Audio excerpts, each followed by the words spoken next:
in Atlanta for the first time in more than a year, and it's a hot, hot day, 83 degrees. I'm Jack Buck with Joe Theismann. Joe, you ever play against these Eagles? Not these Eagles, Jack. This is a whole new look as far as an Eagle team goes. They are different, and there's no denying that some hard feelings prevail between both teams. There really are. Ron Jaworski got benched by Marion Campbell last year. He's not very happy about that.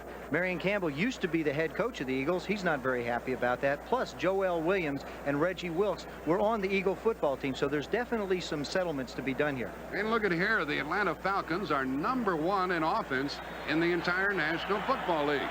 How do the Eagles stack up against that? I think they stack up very well, simply because the Falcons are a run-oriented football team. They want to run the football. They want to control the football. They've controlled it for almost 10 minutes more than their opponents. On the other side, the Eagles are a run-oriented stop defense. They're going to blitz people. They're going to bring them just like Buddy Ryan's 46 defense has done. It's going to be the strength of the offensive lines and the defensive lines that's going to play a big key in the success factors in this football game. The Atlanta Falcons have won the toss, and as you see, this has been a closely contested rivalry. Paul McFadden will kick it off. Sylvester Stamps and Keith Williams are deep for Atlanta. Hope you enjoy it. Williams is going to take it on the 2. And he is shy of the 20-yard line, and Dave Archer will go from there. The young quarterback out of Iowa State will face on defense Byron Darby, Ken Clark, Reggie White, and Greg Brown. The linebackers of the Eagles are Gary Cobb, Mike Ruckenbach, and Alonzo Johnson. And on the corners, Ronell Young and Evan Cooper, and without Wes Hopkins, the safety men are Andre Waters and Terry Hogue. Archer brings them out with Gerald Riggs, number 42, his tailback. Have some big people on the offensive line, and Archer to the air, and it is incomplete and tipped. It was tipped by Reichenbach, the middle linebacker, number 55, who got back there. And in addition to Archer, here's who the Falcons have back there, Gerald Riggs, number 42, and Charlie Brown, the wide receiver, Joe Theismann's old friend. Floyd Dixon starting today. The tight end is Arthur Cox. And Ken Weisenhunt is the other tight end, or the U-back, as they call him here. The offensive line, Mike Ken, John Scully, Wayne Radloff, Bill Frelick, and Brett Miller. Weisenhunt is in there now for Atlanta on 2nd down and 10. Now they're going to throw again. And it is caught near the 30-yard line. That's the first down. Floyd Dixon caught it.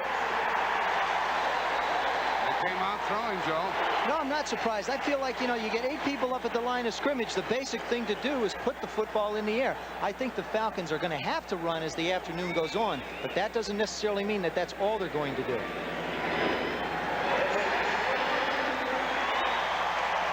They measure, and that is the first down of the day. And in addition, we had a flag. And Jim Tunney, the referee. Personal foul. Unnecessary roughness, number 21, added to the end of the pass, first down. The call was against Evan Cooper, who's playing the right corner. What does Buddy Ryan think about that? Well, he wants him to play rough and tough, but he doesn't want to give up big yards like that. The ball's on the 44. Charlie Brown and Floyd Dixon are the wide receivers. Another pass. And incomplete, high and away in midfield and off the hands. Did he catch it? He did. Dixon hauled it back in for 6 yards. It's an excellent play. What it looks like the Falcons are going to do is they're coming out, spreading the Eagle defense out. They've got 3 wide receivers spread out across the football field. Here you'll see the throw. Now Dixon's going to go up. He makes an excellent catch. These are the kind of plays you have to make you 4-0. There's a great diving catch to keep the football. I'm not sure whether he kept it, but evidently the official wasn't in position to see it, so he made it. I don't know how he kept it. 2nd down and 4, the ball at the 49. Weisenhunt is back there in the lineup. Here's Riggs for the first time. First down. Flag goes down. Andre Waters made the tackle. And it's tough to tackle Riggs. He is a bundle, 6'1", 232 pounds. He is. He's the heart and soul of the Atlanta offense. Penalty against Atlanta.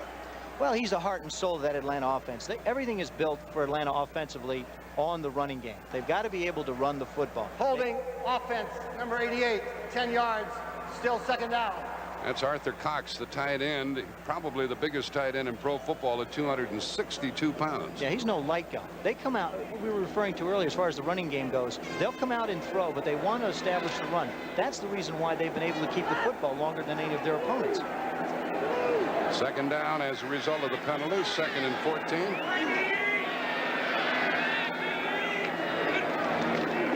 So they run it. And the Eagles are happy that they did.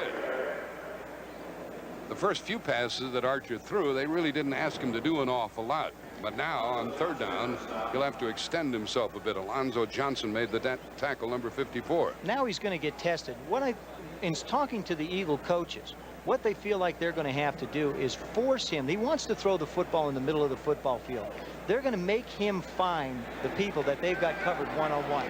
The defensive coaches of the Eagles are very proud of what their secondary has done. They feel like it's one of the strong points of their defense. So it's going to be up to Archer to read and make decisions. And it's been pretty good on 3rd down. 3rd down and 11 here. Motion by Whisenhunt, and he is going deep and incomplete. Whisenhunt is not a speedster. Another flag is down back upfield. And a personal foul against Philadelphia. The 2nd of the day, and that's an automatic 1st down. Jim Tunney is the referee back there. He keeps an eye on the quarterback. Here he's going to walk off the yardage. What has really happened in the National Football League is there's been a lot of injuries to quarterback, and they're going out of their way to protect him. Personal foul, number 94, 15 yards and a 1st down. Byron Darby committed the foul, and that's a 1st down, putting the ball at the Eagle 42.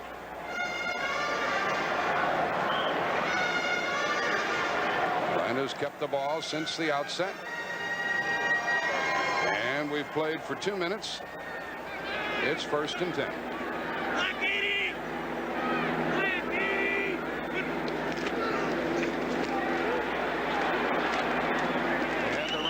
With Gerald Wiggs, and he just got about 2 yards on that play. See any trends aside from Atlanta throwing when they first came out? Yeah, what Atlanta wants to do is they're splitting Whisenhunt out to take the strong safety out of the run support for the Philadelphia Eagles. They've got their 2 wide receivers to one side.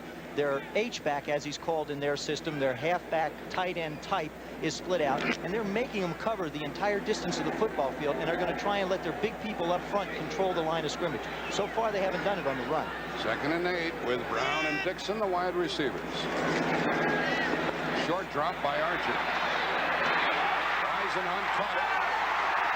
And he has a 1st down at the 30-yard line. A good piece of work after catching the ball. Alonzo Johnson made the tackle. You'll see Archer here. He does not want to go to Whisenhunt. Whisenhunt is split to the left side of your screen. He tries to throw the same pass he's been throwing.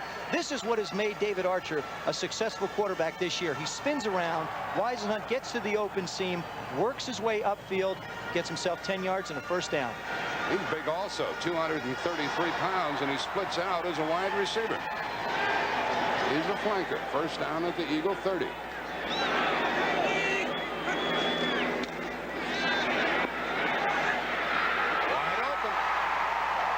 For a 1st down. They're chewing him up.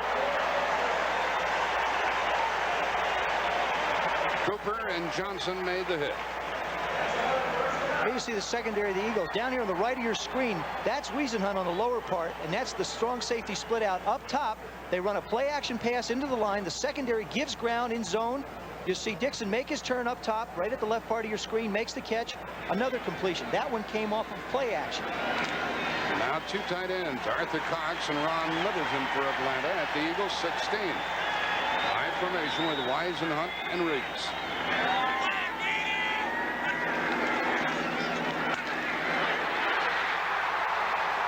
Down to the 10. 6 yards on that one. Darnell Young made that hit. Atlanta's been terrific when they've been on the move and inside the 20. They've never misfired either a field goal or a touchdown. And that's one of the things that the offensive coaches preach around the National Football League. How efficient are you when you get in that scoring area? It's called the +20, the red area, whatever teams want to call it. That's where you have to put some kind of points on the board. They've kept the ball for almost 5 minutes. It's 2nd and 4. Middleton lines up as the fullback. Wisenhunt is blocking. Riggs is running. And apparently short of a first down by about a half a yard. It'll be 3rd and short coming up. Ken Clark made that hit.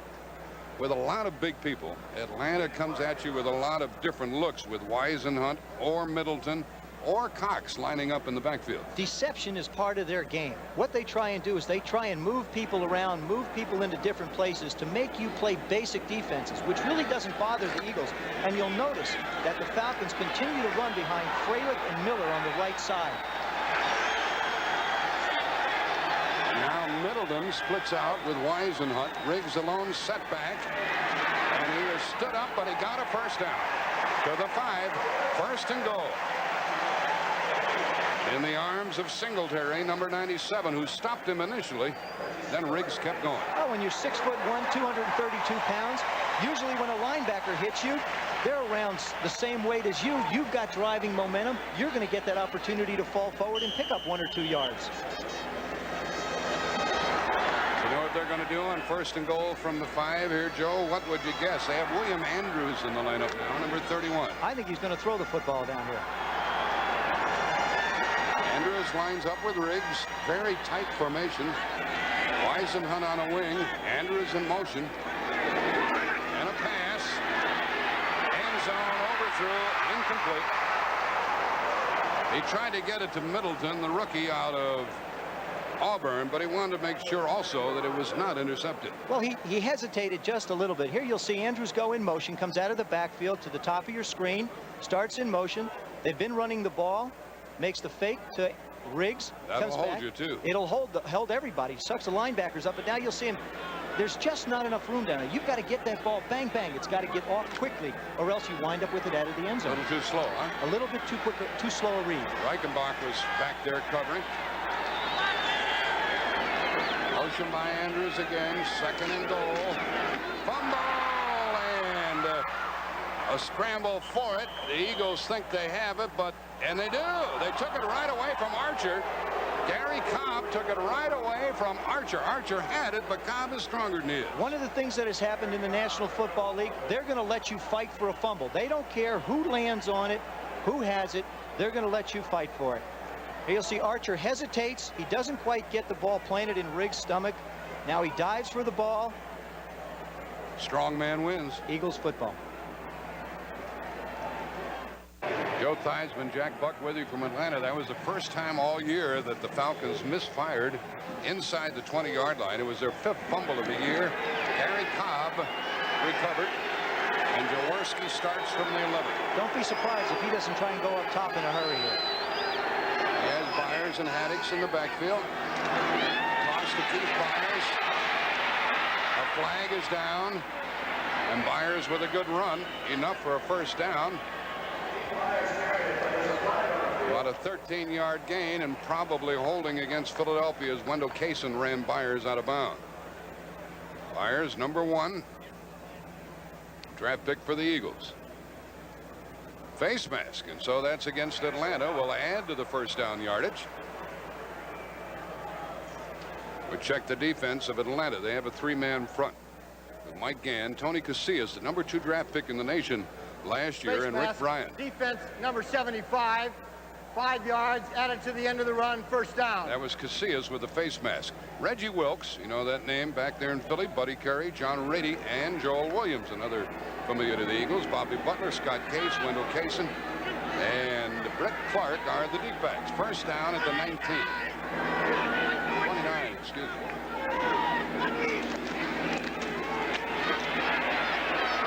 And Byers with another good run. John Spagnola is not starting today. He dinged a shoulder last week in scoring a touchdown. Up front with Jaworski, we have Byers and Haddix, and the wide receivers Mike Quick and Kenny Jackson. Quite a 1-2 punch. The offensive line Tom Gillespie, Ken Reeves, Jerry Fury, Ron Baker, Leonard Mitchell, and Dave Little starting at the tight end spot, number 89. And now Spagnola checks in.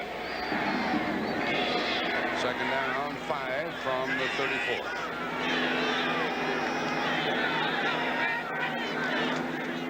Fires again. Fumble the ball.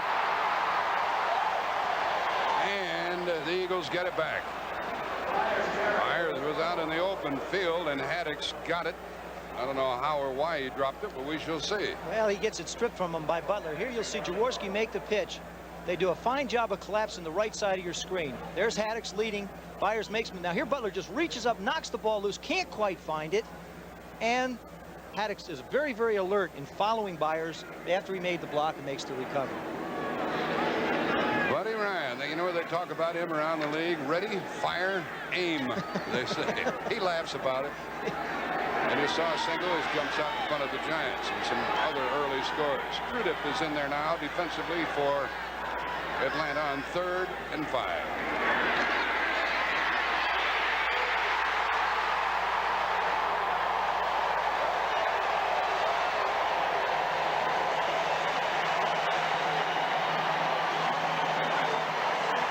And there's Marion Campbell, whose defense just got the sack of Jaworski.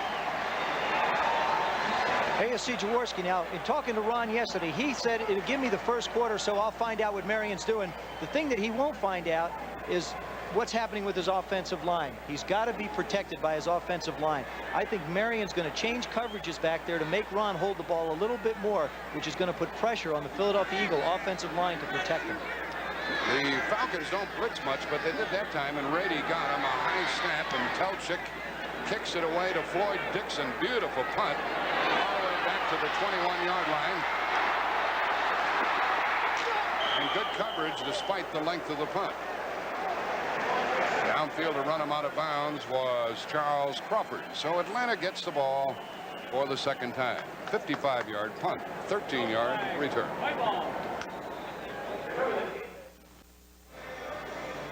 Well, you could have bet anybody, but there they are, the Atlanta Falcons, ahead of such prolific scoring teams as Miami, the 49ers, the Giants. So look over Philadelphia, way down, 20th out of 28.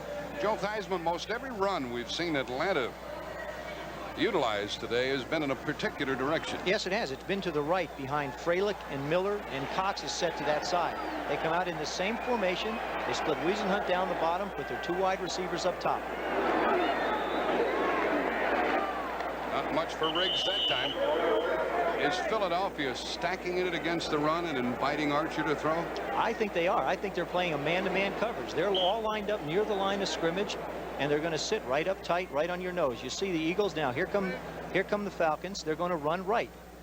There you see Miller pull out, make the block. But you got to give credit to that defense of the Eagles. They come right in. Cobb comes in, makes the hit. Made him come back inside, and there was the tackler and a loss of 2. Charlie Brown and Dixon and Joey Jones are in there. 3 wide receivers. Riggs is hit and knocked down for another loss by Reichenbach. Is it difficult to figure out this Philadelphia defense? They present a lot of problems to you as a quarterback and a coach. When you get up under the center, you're not going to see the same thing twice. They want you to think on your feet. They want to take away. You see, this is not a normal set. They've got right in the middle of your screen, they've got the guard, the center, and the guard covered. Then they get a lot of pursuit from their linebacker. There was no one to block him. There usually isn't. Somebody's going to be free normally. When you're playing with 3 wide receivers or splitting somebody out, a linebacker's going to be free somewhere. They're down and long. Sylvester Stamps is in the backfield with Archer. Wiesenhunt in motion. And incomplete. He tried to get it out to Dixon. Cooper was covering on the corner, and we'll watch Donnelly punt for the first time for Atlanta. And so the Eagles will get the ball for the second time. Lost 3, incomplete. That's the way the Eagles want you to play. Well, you know, run, pass. It's just the mode you can't get into against this defense. You've got to keep them off guard because they're certainly going to try and keep you off guard offensively. Rick Donnelly will take the snap from Eric Sanders. He's averaged almost 44 yards a kick. And Mike Waters is back to get it inside the 30. Waters fields it on the 25. He got about 6. The ball came loose. It belongs to Atlanta.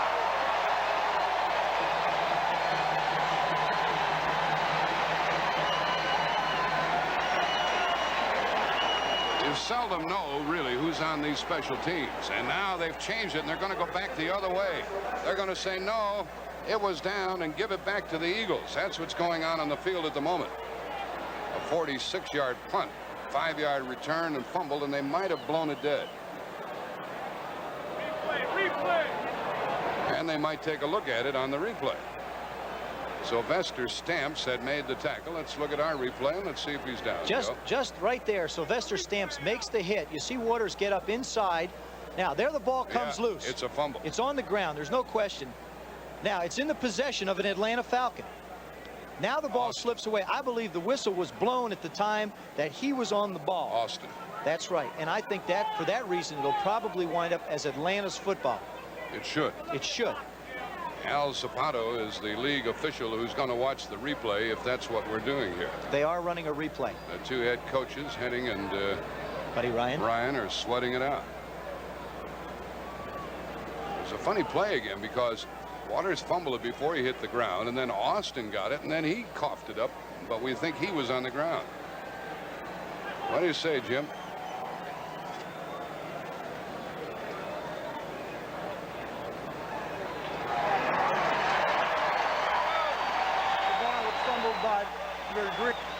Ball with Philadelphia, recovered by the kicking team may not advance the ball. The ball is deep, he recovered it, and it's White's ball, Atlanta, first down. Okay. Al Zapato is the replay official, and the ball belongs to the Falcons at the Philadelphia 29. It's really the only call I believe the officials could make. It cannot be advanced. He recovered it, the whistle blew, and whatever happened after that was inconsequential.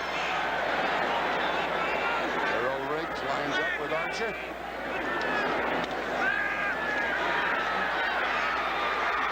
Incomplete, and heavy coverage on Keith Williams, the rookie, by Andre Waters. Let's hear from Dave Archer talking about why his team is better this year. I think the reason the Falcons are off to such a good start this year is because of I've matured as a quarterback over last year. I struggled last year at times, but the experience I got last year has been a big key for us. And I think the most important key is that we have everybody healthy. We have a healthy crew of wide receivers and a healthy crew of offensive linemen. And when you've got 11 men on offense that are doing their job, it's tough to stop a group like that. And the advantage on defense, of course, is the way our guys are adapting to Marion Campbell's defense. From the 29, 2nd and 10 outside. Dixon, the rookie, a red-hot rookie. Their number 6 pick caught it. Evan Cooper was covering. What a good throw by the young quarterback. Well, he's had time to sit in the pocket. You have to give credit to that offensive line. The Eagles are actually not blitzing as much as everyone thought they might. They're playing more of a zone coverage, and they are working on Evan Cooper over on that left side with Dixon.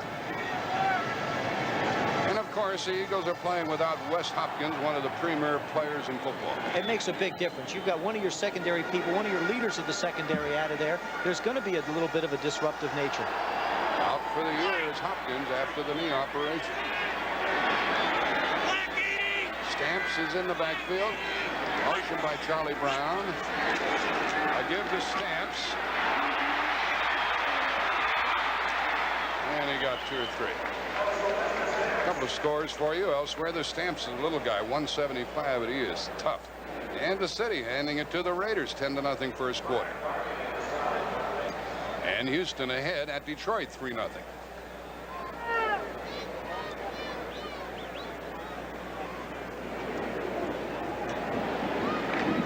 Pick up of 3 yards by Stamps. Briggs checks back in.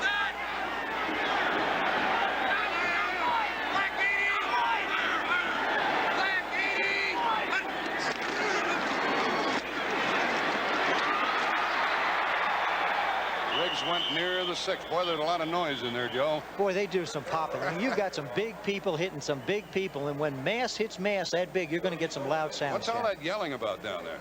Well, it's, they're yelling blocking coverages. As soon as somebody moves in motion, you got the tight end talking to the rest of the line. You got the linemen talking to one another. You got the defensive linebackers talking to the defensive line. You got everybody yelling. That's why sometimes as a quarterback, you wait till everybody's done, then you start your cadence. Then you'll hear Archer go, black 80, and put everything in motion. Well, let's tune in. Sylvester Stamps in the backfield with Archer, 3rd and 5. I think he's going to try and go to Stamps on this.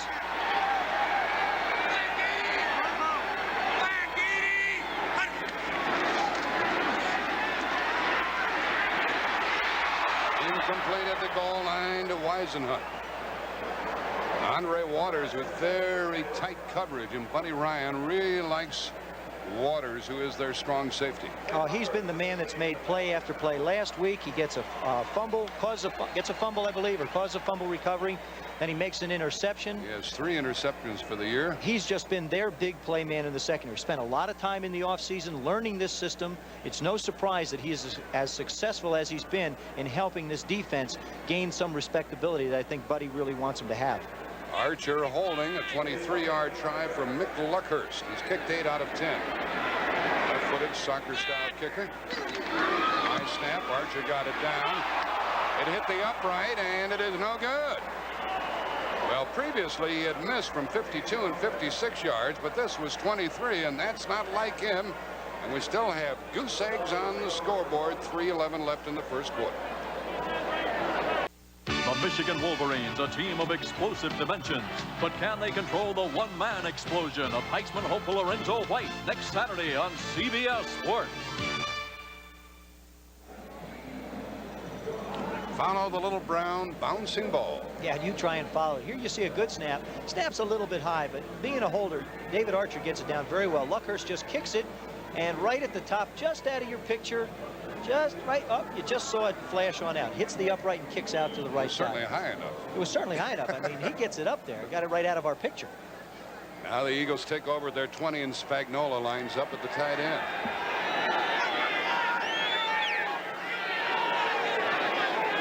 Motion by Byers. And he's sacked for the 2nd time. And lucky to hang on to the ball, Rick Bryan got it. One of the many Oklahoma players on the Atlanta team. That's just an excellent job, first of all, by the Atlanta defense. You see Bryan make the inside move. You can't do that as a lineman. You've got to protect the inside of the quarterback. Give Jaworski credit for not coughing that football up and getting hit from behind. There's Marion Campbell calling the defensive signals. A loss of 4. 2:38 left in the first quarter. No score. 2nd down and 14. Jackson, the wide receiver with Quick. They remember Quick here in Atlanta. Maddox. He did not get back to the original line of scrimmage. Well, you know who lives in New York. Brent Musburger. Let's join in. Jackie, you gave the score, and here's the touchdown for the Washington Redskins. George Rogers, 7th of the season, high in the NFL. 8th straight game that he scored for the Skins, but the Saints have just kicked a field goal. It's now 7-3 Washington. Back to Jack Buck. Okay, Brent, a lot of games started simultaneously with this one. We'll keep you up to date. The ball's at the 18, 3rd and 12. Extra defensive back, Prudent. Costello in the linebacker spot for Atlanta.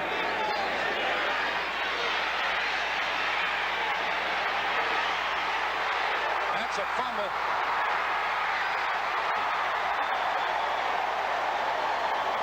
And who last held the ball? Philadelphia had possession last. Boy, Atlanta was crazy the way they played that one. Philadelphia last to have possession will get the ball back. That's right. Here you'll see the substitution of Randall Cunningham on 3rd down. 3rd down and long. They bring Randall in for his running ability. Now he moves around. He tries to make a throw. Now he gets hit from behind. Now catch the bouncing ball. There's got to be 3. All they had to do was cover it. 2, 3. Out of bounds. Eagles ball. That Atlanta secondary is giving fits to the quarterbacks of the Eagles as far as reading the coverages go. All Atlanta had to do was fall on the ball rather than score a touchdown, and they'd have had the ball. All those defensive backs and linebackers and linemen see are touchdowns in front of them. They never see just recovering the ball. Kelchick is punting to Floyd Dixon. from the 5. Line drive kick. He'll run this one back. Dixon from the 31, 35, 40. Out of bounds. So Atlanta has the ball with 1:29, 1:23 left in the first quarter. Haddix downfield to bump him out of bounds.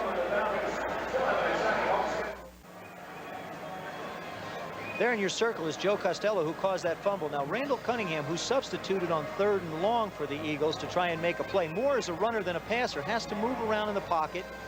He starts to throw. He gets forced inside by Pitts. Now, all of a sudden, out of nowhere, Costello knocks the ball loose. Bobby Butler tries to catch it on one hop. Right there, he's going to just waltz in and can't hold the handle.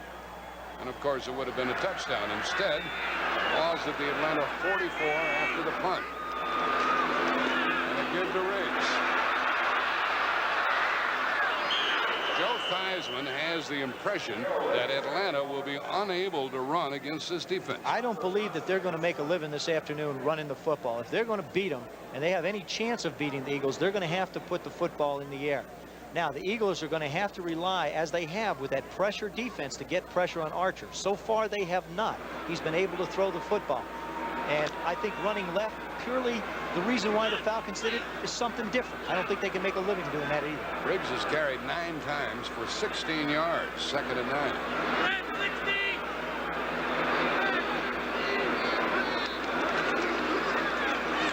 Nothing doing. There's Cobb and there's Greg Brown. Well, looks like Joe Theismann is right. The one thing they're not doing is putting pressure on Archer, but they sure are stopping the run. They certainly are. Right there in the center of your screen, you see Gary Cobb, number 50. Archer's going to turn around. Riggs is going to run right at us. He does a great job of avoiding the block of the tight end, getting up and making the play, and Greg Brown comes in, helps him out. That's a big tight end, as we told you. Arthur Cox weighs 262, and Brown came from the other side of the line. And this may have been the final play of the first quarter. That's true, and we're scoreless.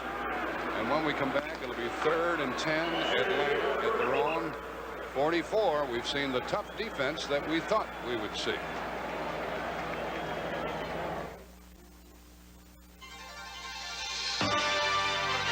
CBS Sports coverage of the National Football League is sponsored by Miller High Life. Miller, made the American way since 1855.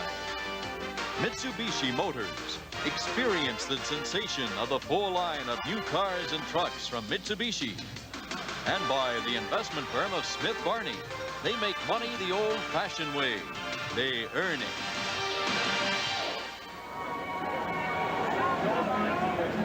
Joe, as we check out the Philadelphia defense, you think this heat is going to take its toll? It's a long day out there. Well, it will take its toll, but the infighting that's going on, you've got right in your screen, you see Ken Clark and Byron Darby, who have done an excellent job. I feel like it's going to be up to them to control that side of the line of scrimmage, the top part of your screen, because that's where Atlanta's going to want to run. On this down, they're probably going to throw.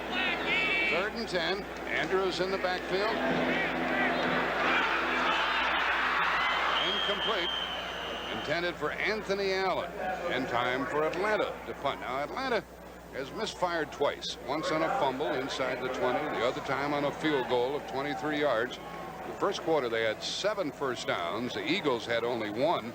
Philadelphia hasn't been able to throw a pass yet, and they've been sacked 3 times. So a rough start for Jaws. It really is. And Randall, you know, you have to, when you talk about the quarterbacks of the Philadelphia Eagles, you have to talk about both, because Randall is the designated guy that comes in on long yardage. And we talked to Ron Jaworski about that yesterday. We'll get to it in a second. Mike Waters gets the punt from Donnelly.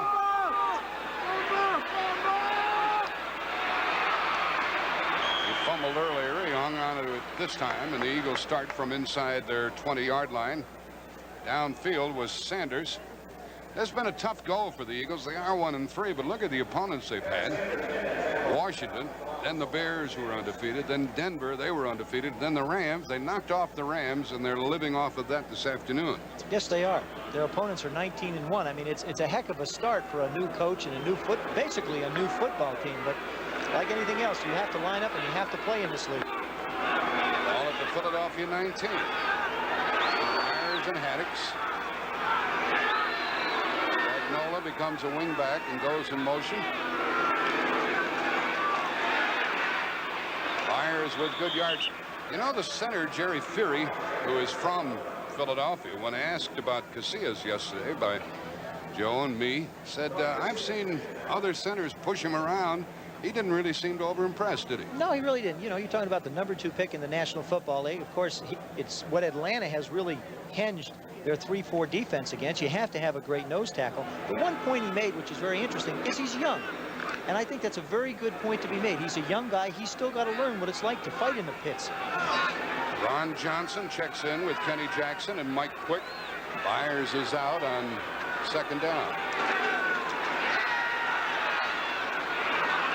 A bullet pass from Jaworski. And his favorite target, Spagnola. Well, we were talking about Jerry Fury. What did he do here? There he is, right in the center of your screen. Fury makes the snap to Jaworski. Now, Casillas, second down, he may be expecting a run. He does a nice job, gets his hands on him, gives Ron time to throw the football, rides him out of the way, creates that little pocket.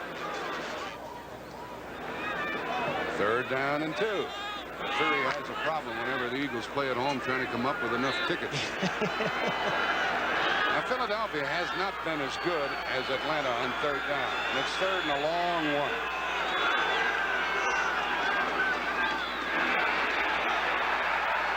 They'll have to punt. Well, we have a slugfest. Those people in the trenches, those people up front on both teams are going to have a long afternoon.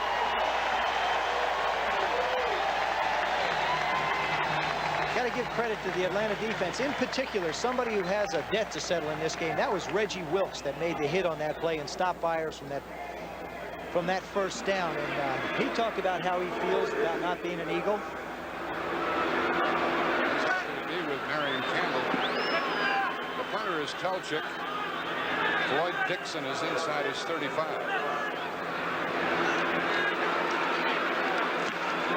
Dixon has only averaged 5 yards a return. What a beautiful kick. Wow. He took it at about the 13. Down at the 10.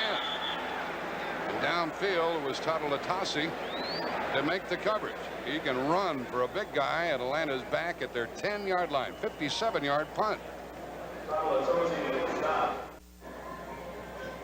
By 1 yard, that was the longest kick of the year by John Telchik.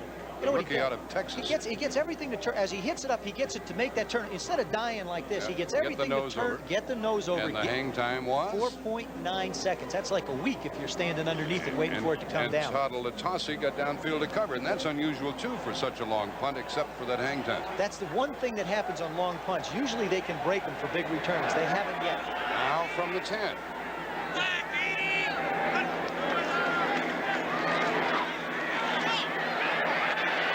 Very good position by Roynell Young on Charlie Brown.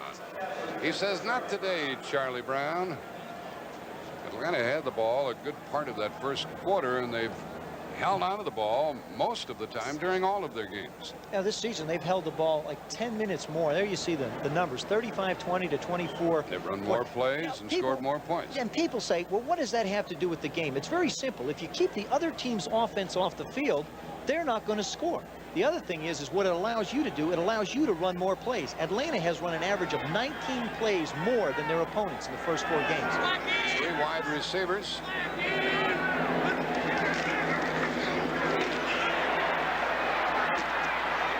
Riggs can accelerate when he sees a passageway. Roynell Young had to make the tackle on him. They're in the second quarter, and the Cardinals on a field goal by John Lee still lead the Giants 3-0. And we have our first shaken up player of the day, stopping the clock with 12:15 left in the half. Washington having their difficulties with New Orleans, 7-3 first quarter in the Superdome. In Cleveland at Pittsburgh, blanking Pittsburgh 10-0. I don't think Cleveland has won very often in Pittsburgh, have they? I don't think they ever have. Not at Three River Stadium. They used to at the old Park Pitt Stadium, but Gerald Riggs is the one who is down. Fortunately for Atlanta, they have William Andrews ready to go. This Atlanta team, by the way, has an overabundance of wide receivers, including 2 who are on the injured reserve. Stacey Bailey and Billy White Shoes Johnson. You know, and they're not. They're two starters. You're talking about 1,000-yard people, pro bowlers. They can't break back in. They can't even be activated. There's a fellow that they really like here in Atlanta. You don't hear much about. Cliff Austin is in his 4th year out of Clemson, a very good blocker. Speaking of Clemson, speaking of the collegiate ranks, next Saturday on CBS, well, can you get a ticket to this one? Michigan State against the Wolverines. And Bo Schembechler reached a milestone, his 200th win yesterday. This one over Wisconsin. Michigan State lost to Iowa 24-21. Lorenzo White had to leave the game, and they certainly hope he's back to take on the Wolverines. And Highbaugh was the first passer in Michigan history to throw for over 300 yards. You know what? That's defense in a running game. And that's unusual for Michigan too. Very unusual. I don't know. Bo Schembechler must have gotten caught in a weak moment to throw as much as he did. Yeah, well, let's hope that Riggs is okay, because he's fun to watch, even if you're rooting for the Eagles. Keith Williams, a rookie, number 35, goes into his position. Riggs comes off. He's been hankering for a new contract down here, by the way. He wants more money. Look at what Kansas City's doing to the Raiders in the 2nd quarter. And the Bears at home ahead of Minnesota. Minnesota's won 3 in a row, but the Bears are leading. Here we have 3rd down and 3. I'd love to have Riggs in there right now. The flag is down. The pass is caught. I think Philadelphia might have been offside. That's my original impression. Ball is caught by the rookie, Keith Williams. Who did what? Referee is Jim Tunney with Tom Hensley, the umpire. That's against Atlanta. Sid Seaman is the head linesman. The line judge Bob Beeks. Back judge Jim Carney. Gil Mace, the side judge, and Ron Spittler is the field judge. Illegal motion, left tackle offense, still 3rd down. Well, that's Mike Ken, the 5-time Pro Bowler, number 78. He's blocking on Greg Brown, who's really quick off the ball. So he's going to try and get that little bit of an edge. That time he got caught. 11:52 remaining in the half, and no score in this slugfest. On 3rd down today, Atlanta's only 1 out of 4. They're usually better than 50%. Well, they've had 3rd down and longs, 3rd down and 7, 3rd down and 8, 3rd down and 9. They're not the type of plays that you want to try and convert as a quarterback and try and do too often.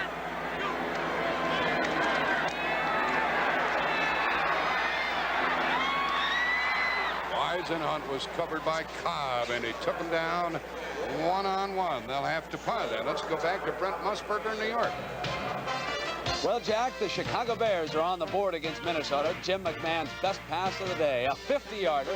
Keith Ortego, celebrating his first start, pulls it in. And from the 2, Walter Payton scores his 6th touchdown of the season. 7-0. Let's go back to Jack. Tough to beat those Bears. Anywhere. We'll see those Bears at Houston next week. Next week. The punter is Rick Donnelly, and back to get it is Mike Waters. Seen some good punting.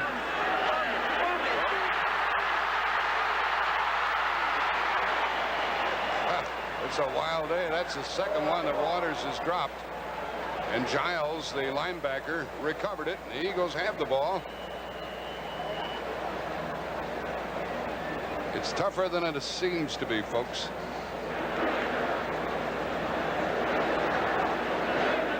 There's Mr. Giles.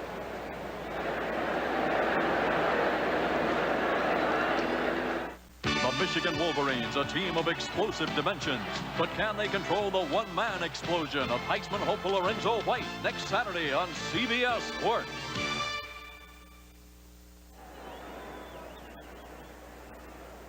No score with 10:42 left in the half, and the Eagles at the Atlanta 49. Spagnuolo lines up on the right side.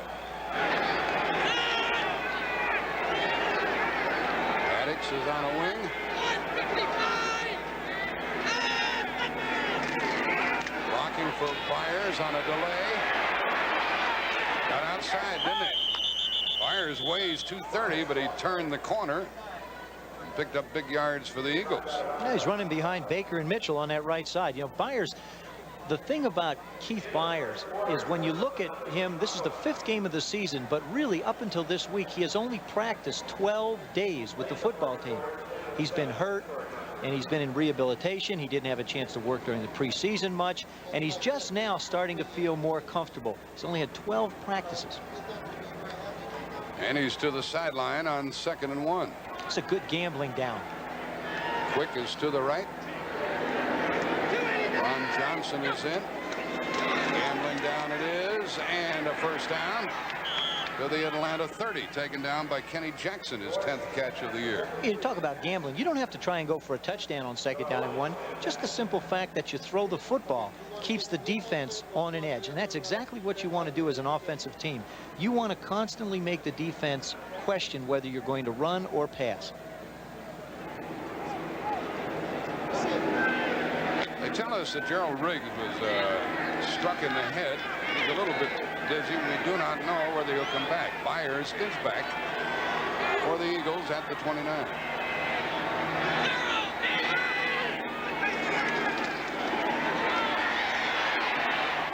He threw that one away. Kenny Jackson had tough coverage on him. There's wisdom in those years. There is wisdom in those years. There's Riggs trying to cool off. See if he can get the cobwebs out.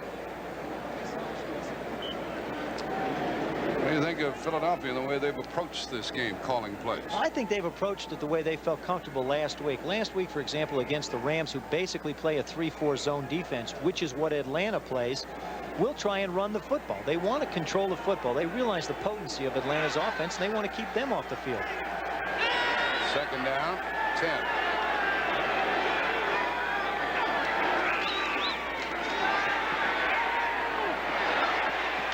Out of bounds. 3rd and 10. Mike Quick. People in Atlanta know him well. Brother, he can do some things. Can he? 6'2", 190, and what an athlete. Runs like a deer. Here you'll see down the bottom of your screen, Jaworski goes back, makes a little play action fake. Got double coverage. Now, he lays the ball out. Now, right there, the ball's coming in. Look at Quick layout for this thing. He just isn't long enough to keep his feet in bounds, but he still makes the catch. I had the opportunity to play in a couple of Pro Bowls with Mike Quick. He's not only a great football player, but a real class guy. Butler and Clark recovering on that play. Randall Cunningham is in on 3rd down. Your designated quarterback. It's a tough role for him, too. He can throw the ball a mile. He's sacked. Clark and Gann came blowing through there. A flag is down.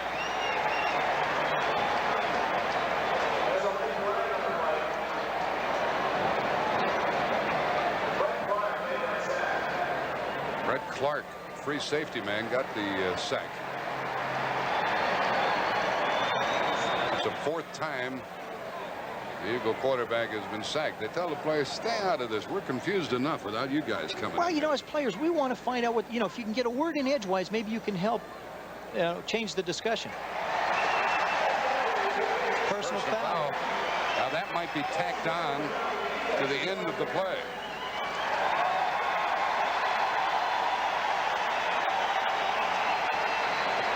There's a difference during the play or after the play. 4th down.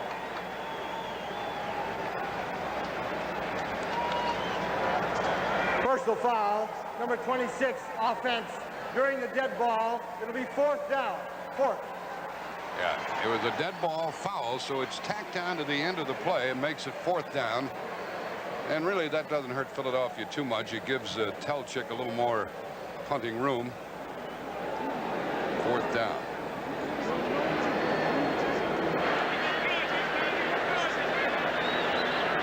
Back to get it is Floyd Dixon. And the punter is Telchik. He used to belong to the Bears. Rookie out of Texas. Low snap. He handles it. Not too good a kick. Well covered. Philadelphia bounce. Dixon returned it for about 3. Well, the Atlanta defense has held up very well today. Marion Campbell's the defensive coordinator. Why did he decide to come here after being fired at Philly?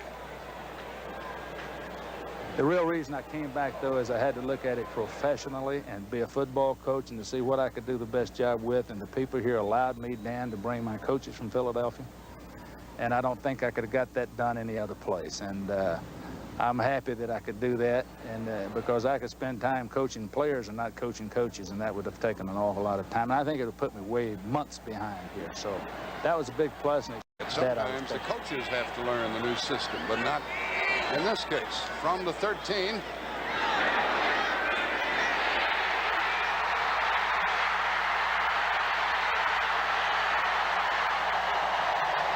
Dixon.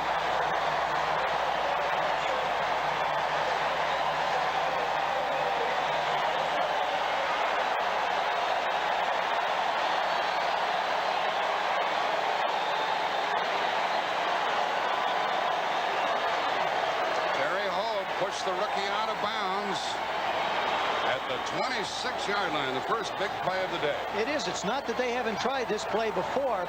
What's happened is you'll see here on your picture, David Archer, at the right-hand side of your screen, you see Cobb run free. Now, that's a gamble by Atlanta, but you're one-on-one with the secondaries. Waters cannot keep up, and he goes down for a 61-yard pass completion. There you'll see Hogue knock him out of bounds. That kid's only a rookie. You can see why he's playing.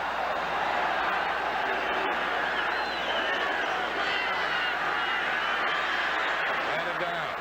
They told us yesterday, Ken Clark told us, he said, one thing we have to do is keep our hands up. That was Darby who blocked that one, number 94. He said this quarterback, Archer, throws the ball very, very low, lets it go low. So he said that's one thing we have to look for. Well, he not only lets it go low, but part of the offense of the Atlanta Falcons, in a possession offense, you're going to throw 5- and 6-yard passes up the field. So consequently, you're going to have linemen knocking the ball down. It's really something to try and dink and dunk and get it around their arms. It's a net that a quarterback has to develop. Maybe those close games were shown, except for that one. New England out in front, 17-0. Keith Williams is in for Atlanta, 2nd and 10. He threw that one away, too. Archer's getting smart all of a sudden. Ron Middleton was the intended receiver. What do you mean smart all of a sudden? Well, these quarterbacks are pretty slow. Yeah. From what I've observed. Well, it takes a little time. You're right. Thanks a lot. It takes a little time, but here you'll see the play action fake by Archer. Look who's after him. Yep. White comes in, who Marion Campbell and Buddy Ryan agree on one thing, and they feel like Reggie White is one of the best defensive linemen either one of them have coached. And there he proved it by getting pressure on Archer. Radloff, the center, tried to hold him out and couldn't do so, and it's 3rd and 10. Albert Fowles and Bernard Wilson check in defensively. Look out, the blitz. They pick it up, and it's incomplete. They picked up the blitz very well. Weisenhunt was complaining, and Archer went down. You'll see Archer here back in the pocket. Now, again, Atlanta is gambling from the top of your screen. Here comes Cobb faking coverage. There comes the secondary. Stamps does a nice job, and now Archer's still standing there, makes the throw, and ladies and gentlemen, that's what the position of quarterback is all about. You love it, don't you? Oh, yeah, I love it. Right here, I love it. Love it up here. Dan Henning, with his jacket your on. coach at Washington. Dan was with us in 81 and 82. Here's a 43-yard try by Luckhurst, who missed from 23 early. This is within his range, and this one is no good. He's 0 for 2. That's not like him at all. We're still scoreless with 8:40 left in the half. Right here in the top of your screen, to your right of your screen, you'll see Cobb lined up. He's going to come on a blitz. Now, one of the toughest things for a quarterback, and there's Archer, is dropping back in the pocket, knowing that this is a free runner, we call him, a guy who's not blocked, to sit there and then make the throw downfield. There you see him back. There's Cobb coming. Now he makes the throw. An excellent job by Dixon getting up the field against Waters. Now he gets pushed out of bounds by Hogue downfield a little bit. Cooper couldn't catch him, but Hogue did. The ball is at the Eagle 26. They've got to get something going on offense. It's the 5th time they've had the ball. Michael Haddix ran with it that time.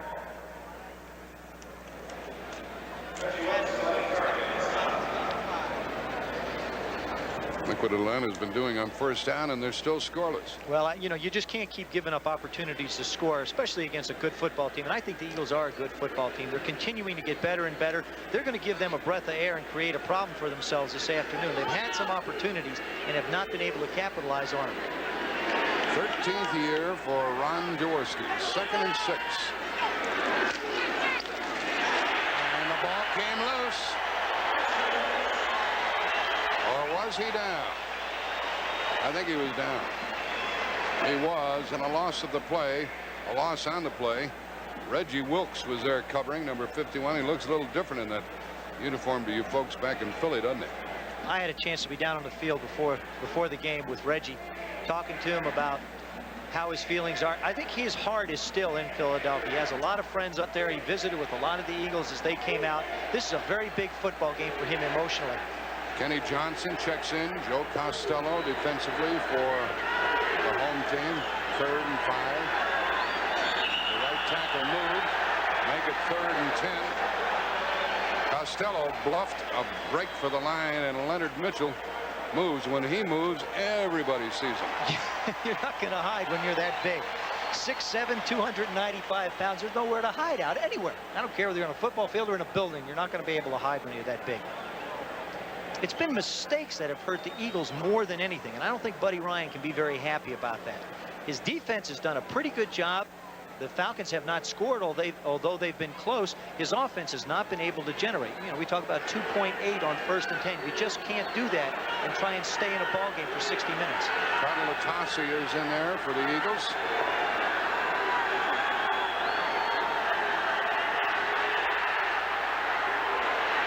Latasi has the ball. 1st down. 1 man to beat. Is he strong?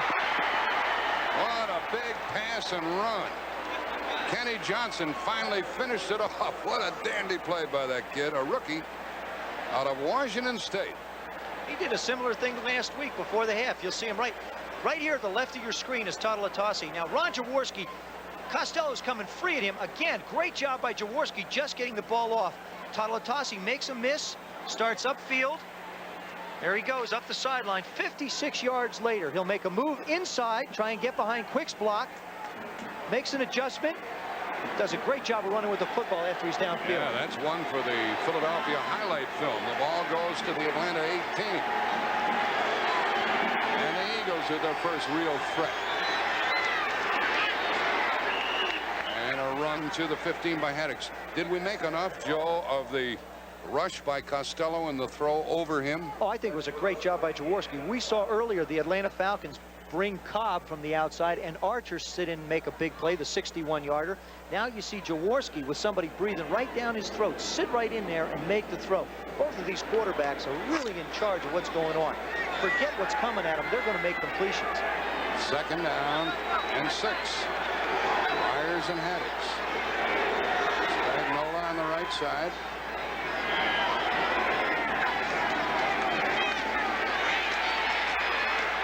Very close to a 1st down, and if I'm correct, Jerry Fury did another good job on Tony Casillas. Well, you know, Casillas is in the middle of that line. The linebackers are back 6 or 7 yards. Basically, the man is on an island. He's sitting right in the middle, and that's the way Marion's defense is set up. You got 3 number 1s. You got Byers, Casillas, and Gans sitting up front there, and Casillas has got to play that center. And as Fee mentioned, hey, he's a young kid. He's got a lot to learn. 3rd and inches for the Eagles. No score here in the 2nd quarter.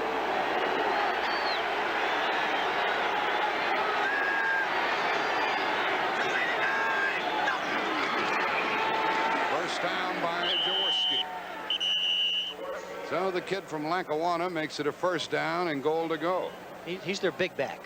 You know, He's been concerned, by the way, about some concussions that he's taken lately and knocked out a couple of times, and he doesn't want too much more of that. He has to pay attention to it. Well, you know, if you spend a lot of years in this game, you get hit in the head enough, you get a little bit concerned about getting knocked out quite frequently. Of course, you know, there is life after the game, although a lot of players lose perspective of that. But Ron's smart enough to know that he wants to, you know, go through this game and be able to come out with his mental faculties. When we're through here, Dallas visits at Denver, and they'll be without Danny White. First and goal at the 7. Jackson in motion. And a flag is down. A flag down in the end zone as Quick caught the ball. Let's check the flag. It might have been a catch despite interference. That's my original guess. The Eagles have struck first. Holding 23 is declined. Touchdown. That was not an easy catch. And it was a very good throw by Jaworski, who looked people off before he threw to Quick. He did. He sits here right in the center of your screen. You'll see Jaworski go back, makes the play action fake, sits. Now he makes the throw to Quick, who makes a diving catch, a one-handed catch. We talked about his athletic ability before. There is a classic example of how great a receiver Mike Quick is. It's his third touchdown of the year, and Paul McFadden, who's been perfect, makes it 7-0 with the visiting Eagles on top. 4:12 left in the half. The 56-yard pass and great run by Tuttle Latasi set it up. Eagles underdogs leading here. Trying to hand Atlanta their first loss of the year.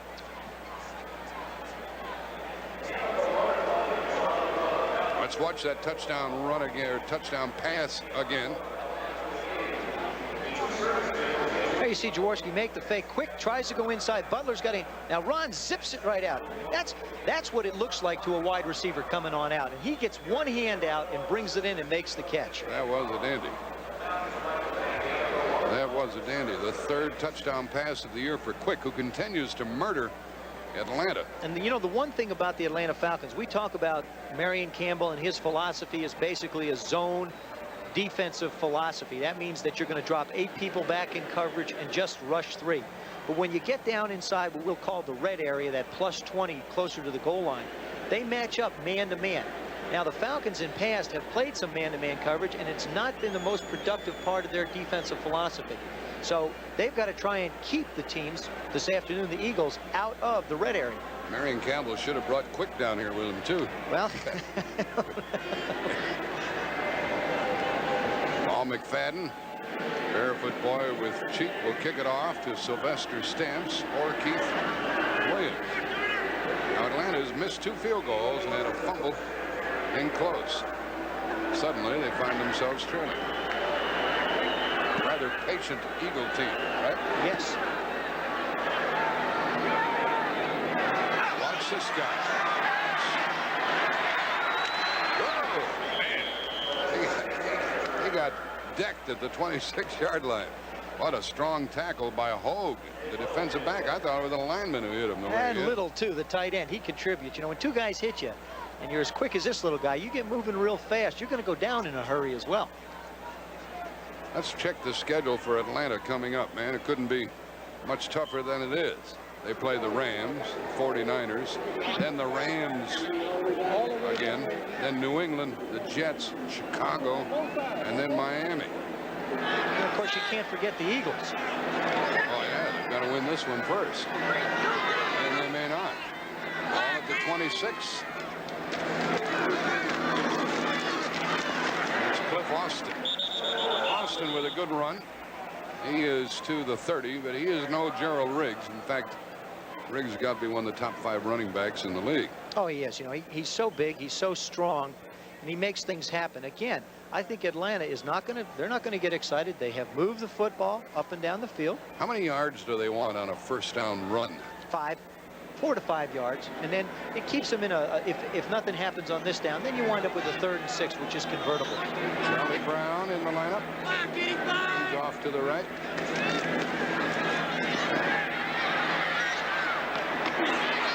Very well covered as Wisenhunt caught it. He was knocked down immediately by Alonzo Johnson, the rookie out of Florida, and he got some help. And it's 3rd down coming up, 3rd and 4. As a quarterback, you sort of feel good about what's going on a 3rd and 4 situation. There you see the signals coming in from the sidelines. What do you think, Joe, on 3rd and 4? I think they're going to try and just get the first down. I wouldn't suspect them to take a shot. There's 2:45 left in the half. They want to keep the ball and have an opportunity to go in scoring. They go to throw? Yep. Blitz is on.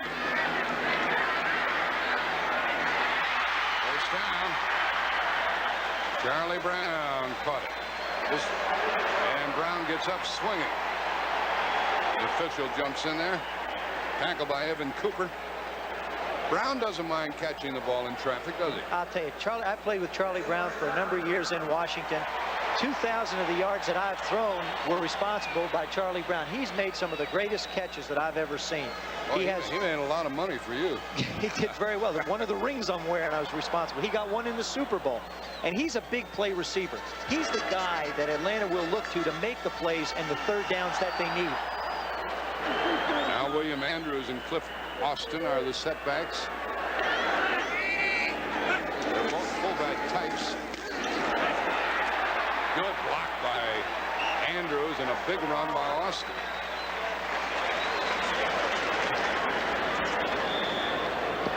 You tell me that Charlie Brown wears his equipment a little differently than other people. You know, you ever watch a movie and see the gypsy wagon rolling down the road and see all the pots and pans and hear all the clanging? That's what Charlie Brown sounds like sometime when he goes down the field.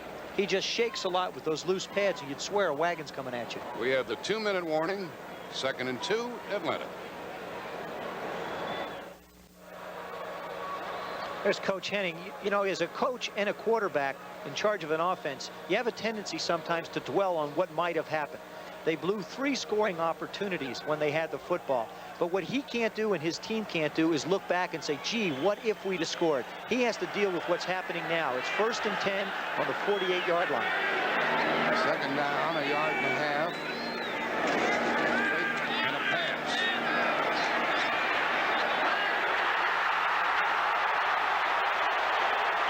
Joey Jones out of Alabama. Does he look little to you?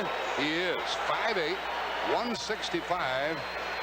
Waters tackled him in a timeout, Atlanta. 26-yard gain. Hey, you see, Archer, they're going to just do a little bit of play action fake. They're going to make the fake to Austin. I was captured by his feet. Watch him. Well, you know, he sits here, see his feet moving up and down. He does a nice job giving his receiver a chance to move. Joey Jones makes the catch. He's not a big guy, but he's a tough guy. Here he's going to fight for that extra yardage. Charlie Brown coming in to protect him. Watch it.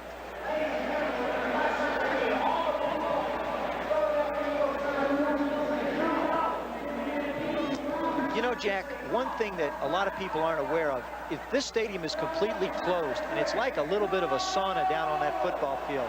Yeah, look at the Eagles. Look at the Eagles over there on the other side of the ball. They're tired. I want to tell you, the defense of the Philadelphia Eagles has been on this field a lot the first half. It could take its toll coming down the latter part of the game. But as I look at this football game, they get real, you know, you can see that the pursuit and the pass rush is just not as crisp as it was earlier in the game. They have to be careful that they don't blow themselves out at the end of the half. Yeah, Marion Campbell said you can punish yourself for 1 quarter or 2 quarters.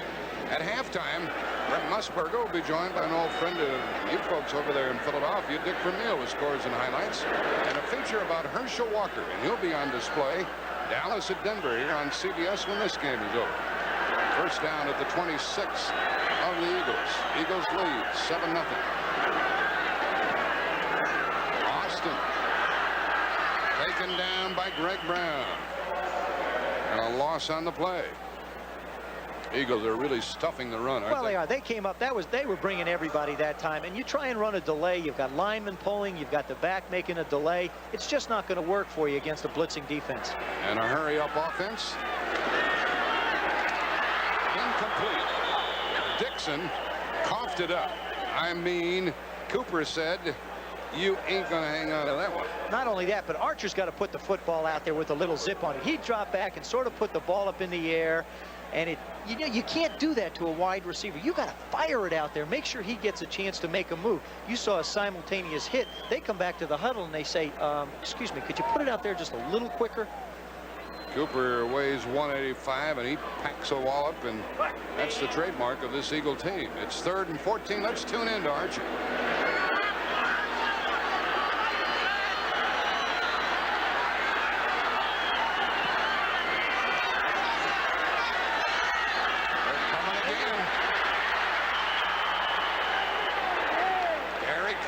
a first one there, and the first sack of Archer today.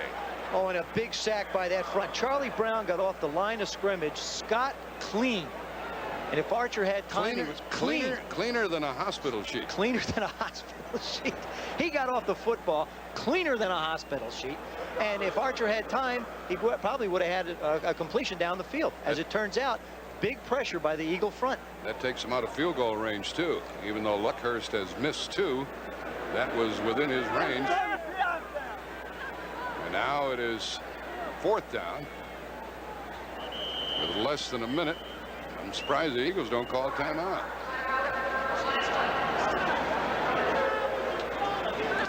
Well, over the years, these Eagles in Atlanta have really gone at it, and they've had some very close games. They're 6-1, and look at the points, very close. No wonder they're going at it in such a fashion today. 2 good football teams. Usually you look at a history of a ball club and you see how they played. It gives you an idea that they continue to play that way. Donnelly punting with 45 seconds left. Evan Cooper is back at his 10, and he'll have to be judicious. And Atlanta runs a fake. Stamps running with the ball. It goes over to Philadelphia at the 35-yard line with 37 seconds left, and Andre Waters made the tackle. Wasn't a bad spot for that. Yeah, it was. I don't understand it, and I'll tell you why. The Eagles have got a lot of time on the clock. Jaworski last week pulled one out, hit Kenny Jackson with a touchdown. Here you see the fake. It's to the up back. Now the reverse comes around. Now they try and cut up. The Eagles are back there. They're going for a return. Stamps may be a fast back, but he's just not going to outrun 10 people, plus the one guy that's back. You give the Eagles good field position, and they have an opportunity. I don't think the Eagles are going to sit on it. You've got 37 seconds. I think they're going to put it up. And 3 timeouts. Absolutely. And that was 4th and a ton.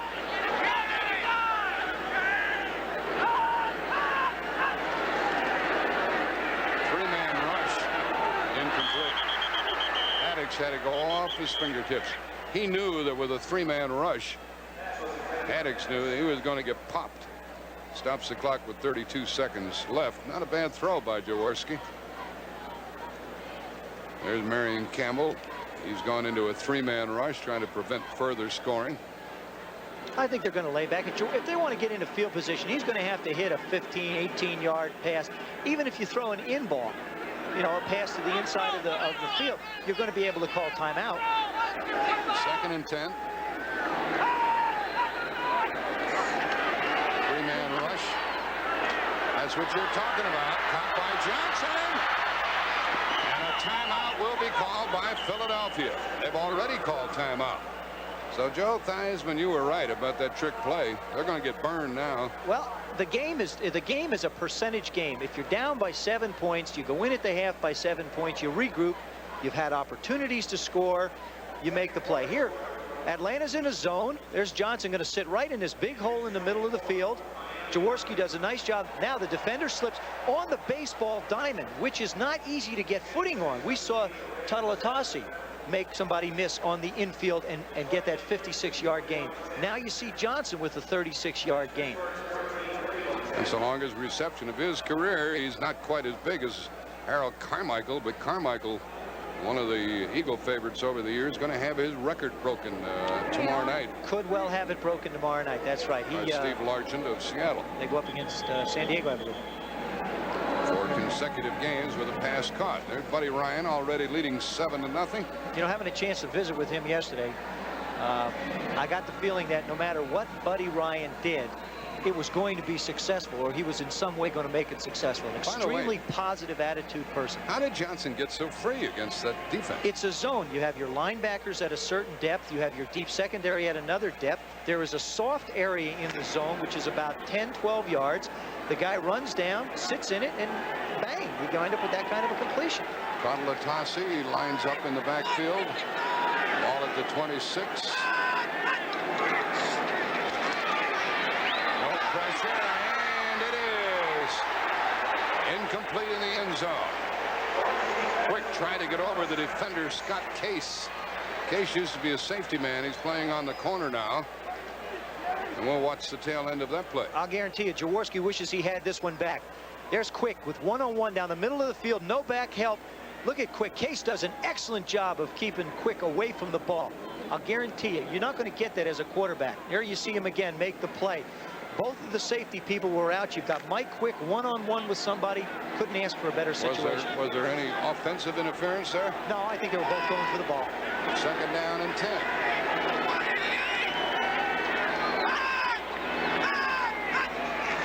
Four-man rush. Incomplete. Heavy hitting as Kenny Jackson went up to try to get it. Every coverage that time, and now we're down to 11 seconds left. Britt was covering on the play. James Britt, the extra back. Third and 10. What Atlanta is playing is they're playing a 2-deep zone. There you'll see the corner man up. Now watch, Jackson goes up and Britt makes contact right in the area where he'd have to bring the ball down. Very intelligent play by the defensive back and great effort by Kenny Jackson, who just happens to be from South River High School, where I went to school. You know, when you watch it on TV, it looks very passive when you're down there. Oh, it's not passive. Philadelphia still has 2 timeouts remaining. They can afford to throw.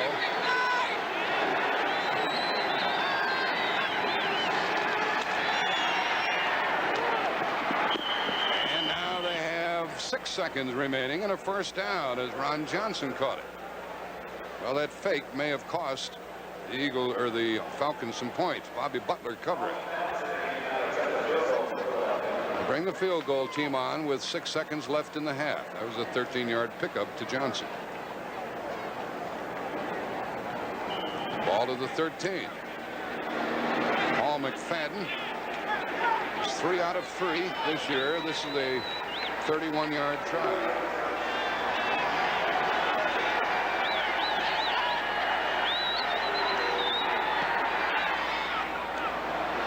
Nothing in favor of the Eagles. With 2 seconds left in the half, and there's some more money for cerebral palsy. McFadden contributes $50 per successful kick, and he has enlisted a group of business people around Philadelphia to join him.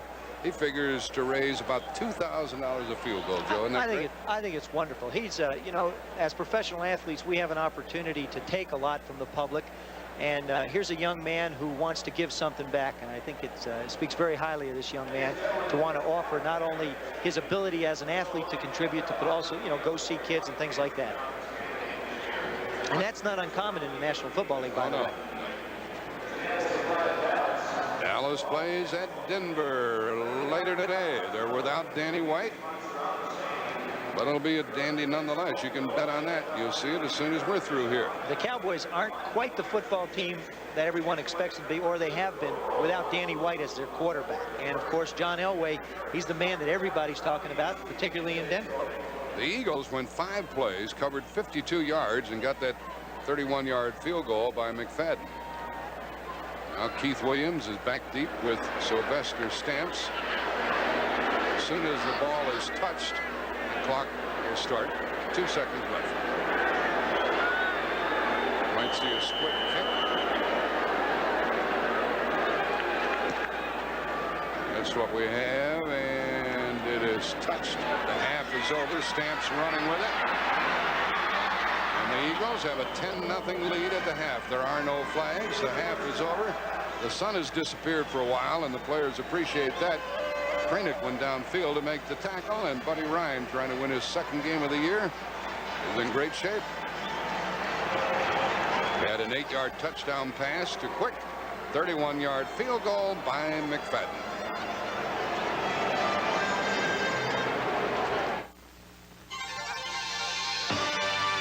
CBS Sports coverage of the National Football League is sponsored by the Heartbeat of America, today's Chevrolet. McDonald's, it's a good time for the great taste of McDonald's. And by Radio Shack, the computer experts with over 400 computer centers coast to coast. CBS Sports coverage of the National Football League is sponsored by Miller Lite. For great taste, there's only one light beer. MCI, communications for the next 100 years. And by Chrysler Motors and its automotive divisions, Chrysler, Plymouth, Dodge, and Dodge Trucks, working together to be the best.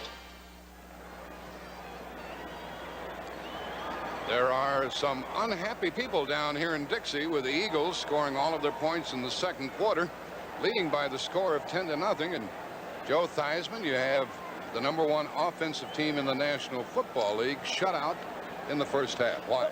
Why? Simply because the Eagles are a defense that is oriented to stopping the run. You might say, well, how can they do that? Very simple.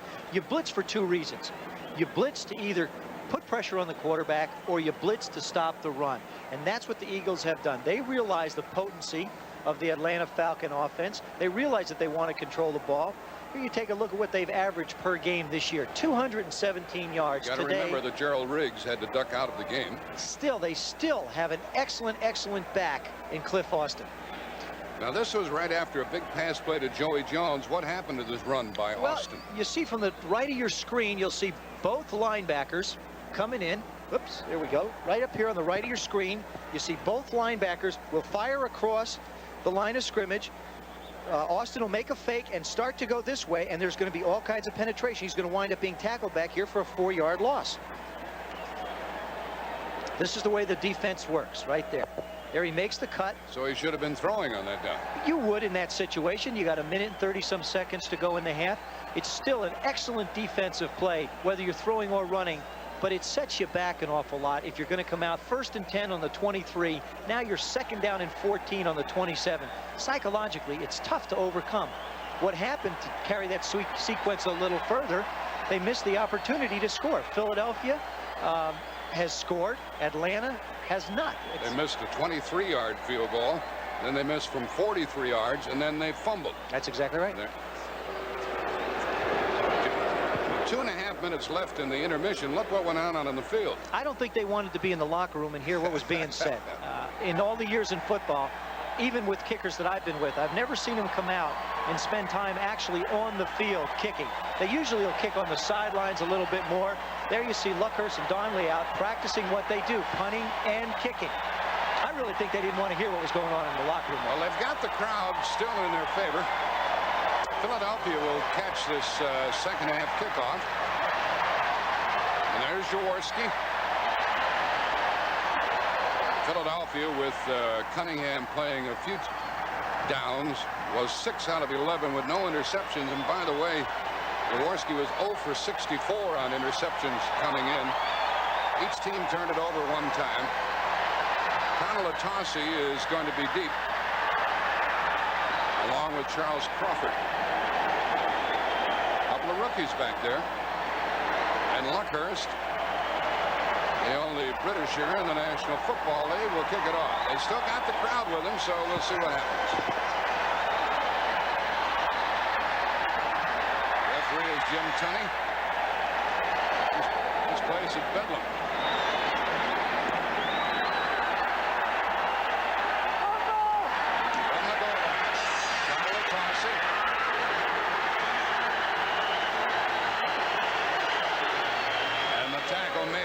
Keith Williams. There was a hole for a while, but it sure closed up in a hurry, didn't it? Well, one of the big things that the special teams coach preaches, there you see him start down the field. Luckhurst is going to kick. Everybody has an assigned lane or an alley. You don't want to get knocked out. As you start down the field, you want to hold that lane. Even though you're getting blocked, you have to fight back to get into an area where you're supposed to cover. Now what happens, they break down, they do an excellent job, and make the tackle. That's very, very good special teams coverage. They're making some noise here. The ball at the 17 with Byers and Haddix.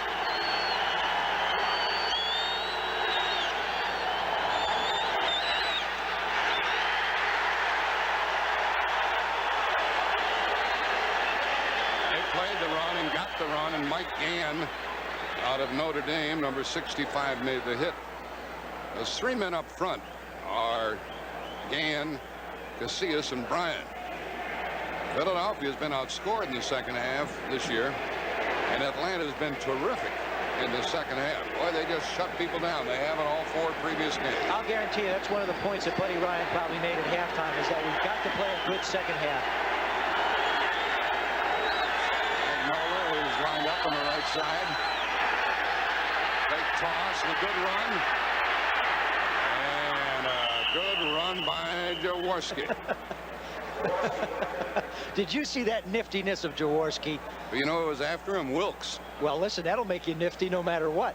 Ron Jaworski has never been known or his scrambling or running ability. He has been one of the premier passers, I think, in the National Football League. By the way. No, I think that was a design play. I think he felt like that the defense was going to over pursue and go after Byers. He makes the fake, comes out, puts the ball up. You like him to think that you're possibly going to throw the football, but what happens is he scampers out of bounds. See, the body doesn't take a beating when you do stuff like that. That's just smart, intelligent play by the quarterback. Third quarter, Giants by 3 at St. Louis.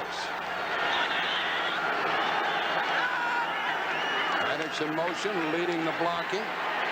Byers changes directions, gets a dandy block and a good tackle by Scott Case. What a good tackle.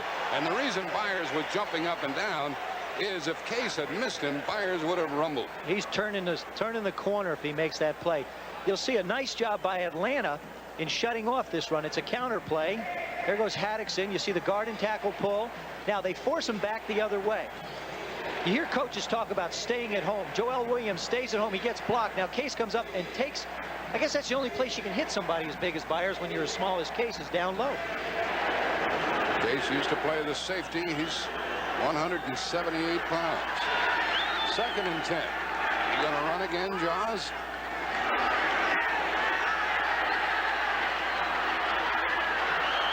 That ball is out of bounds.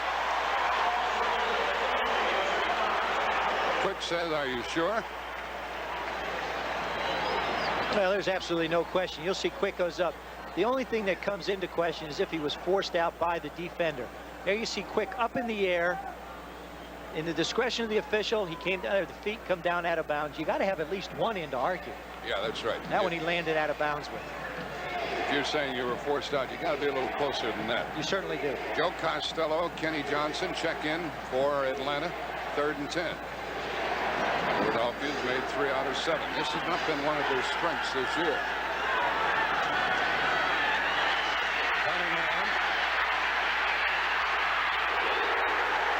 They were all over him, and Mike Gann was the first to him. Number 76. Cunningham is big, 6'4", 192, but not so big that Gann couldn't unload on him. You know, last week he converted 3 out of 4 attempts on 3rd down. He goes in when it's 3rd down and 8 or more.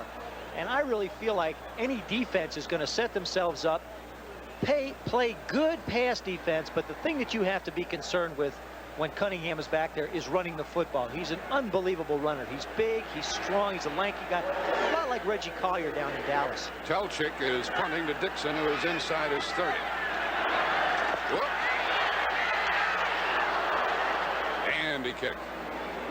Fair catch, you better. Near the 20-yard line. Boy, there was good coverage down there. Todd Latossi was down there despite a 50-yard punt. 4.6 hang time. Atlanta at their own 20. They have quite a Philadelphia connection in the Falcons now with Marion Campbell, defensive coordinator, Tom Brasher, defensive line, Fred Bruni, the defensive backs, and Clausen, Chuck Clausen, who coaches the linebackers. And there are a lot of other names that are absent from the Eagles. Mark Denard, John Kimmel, Reggie Wilkes, Joel Williams, Anthony Griggs, Keith Baker, John Good, Herman Edwards, Major Everett. More than that, Kenny, Mike Moran, Ellis. Riggs will not be back today. From the 20-yard line. Overthrown. And stumbling was Charlie Brown on the dirt part of the infield. That's tough as a wide receiver. Anybody that's got to run it all. Linebackers, defensive backs, quarterbacks, running backs, wide receivers. When you come off the grass and you hit this baseball diamond, everything starts spinning like you're on oil, and you just don't get the traction you need. You never liked that, did you? I can't stand it. And there's your baseball field. And that's because you couldn't hit the curveball. I can't. I always step in the bucket, Jack. I always go to the bucket on it. What happens is they'll probably start tonight and start filling in the grass, and you know, next time there's a game down here, it'll be on all grass. But right now it's tough. 2nd down and 10. Cliff Austin was met head on.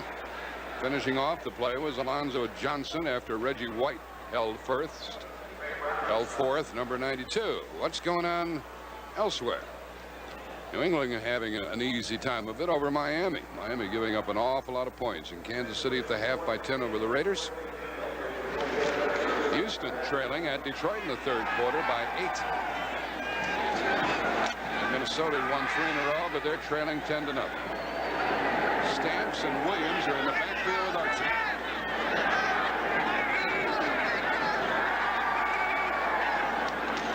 Blitz is on.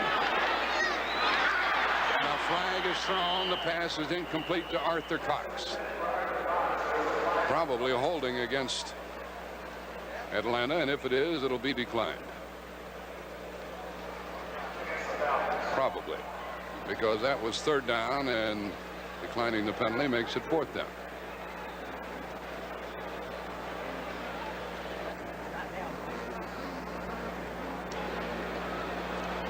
Referee's microphone is not working, and I think he called it against Wayne Radloff, the center.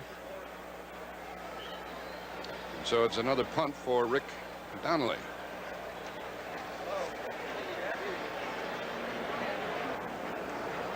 There's Donnelly, and Evan Cooper is back inside his 40. Try and set up a return here. Booming punt hung way high. Cooper got away from one tackler and taken down outside the 30-yard line by Taylor, the linebacker of Atlanta. So the Eagles have the ball for the 2nd time in the 2nd half. The Michigan Wolverines, a team of explosive dimensions. But can they control the one-man explosion of Heisman hopeful Lorenzo White next Saturday on CBS Sports? Dan Henning with his back to you wearing the windbreaker.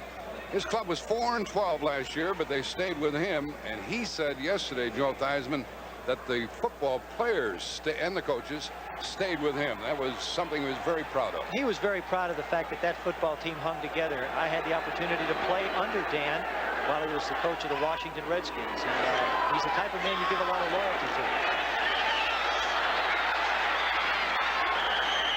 Very good possession on quick by Scott Case. Tell us more about Henning. He's a very interesting fellow. When he gets started talking, he loves to ramble on. Yeah, I mean, Dan just loves to tell stories. He's had the opportunity to play under some wonderful people. You know, he was with Shula. He was in Houston. He was with the Jets. Of course, he was with the Redskins under Joe Gibbs. Had the opportunity to be with Lou Holtz, Sid Gilman. He admires Sid Gilman. He really does. He has a lot of football experience. He spent a lot of time getting ready for the position of head coach. He made a lot of changes. This football team is now his. He feels like he's been responsible for the drafts and the trades, and you know, he should enjoy the success that they've had, but they've got a tough afternoon ahead of them. 2nd down and 10.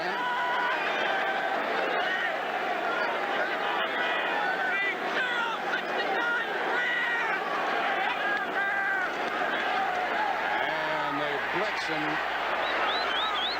the pass is thrown incomplete. It was a late blitz, and they try to get it out to Quick again. And that makes it 3rd and 10. Now the Giants widen their margin over the Cardinals, 13-3 3rd quarter at St. Louis. Pittsburgh at home leading Cleveland. Cleveland has a lot of trouble at Three Rivers Stadium. Pittsburgh by 4 in the 3rd quarter. There's Buddy Ryan. He's sitting on a 10-0 lead, and not exactly sitting on it. He's gone for the home run the last 2 plays. Crudup, Johnson, Britt, and Costello come into the Atlanta defensive line. There's something a little unusual. It's 3rd down and 10, and Jaworski has stayed in the game, and now he's called timeout because he's not quite sure what he has. They've made substitutions with Randall Cunningham coming in as quarterback in the 2 previous 3rd and longs they've had. One resulted in a fumble, the other resulted in a run being tackled, and maybe it could be that Ron just hasn't been out there in this long yardage situation for a while. Who's calling the plays on offense for the Eagles? Well, I'll tell you who's calling. Mr. Plum, right? Mr. Plum, Ted Plum. Plum.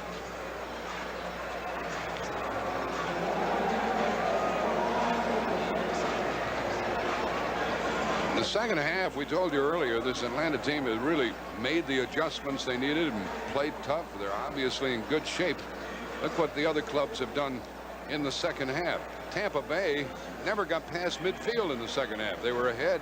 Atlanta came back and won it. Now Dallas went crazy. Nonetheless, Atlanta came back and won that game. 37-35. 3 of the 4 Atlanta wins have been on the road. And they have shut people down in the final 30 minutes. I think that's a sign of a good defensive football team. They make adjustments at halftime to take advantage of what the other team is doing. Obviously, you've scouted them on film, but you don't know. You got the game coming up later this afternoon on CBS. The Dallas Cowboys without Danny White going up against the John Elway Denver Broncos. Steve Pallure, how will he do against Denver? I think Denver's a good football team. Obviously, they wouldn't be unless they were 4-0. But I think the Dallas Cowboys are not the same without Danny White. 3rd and 10.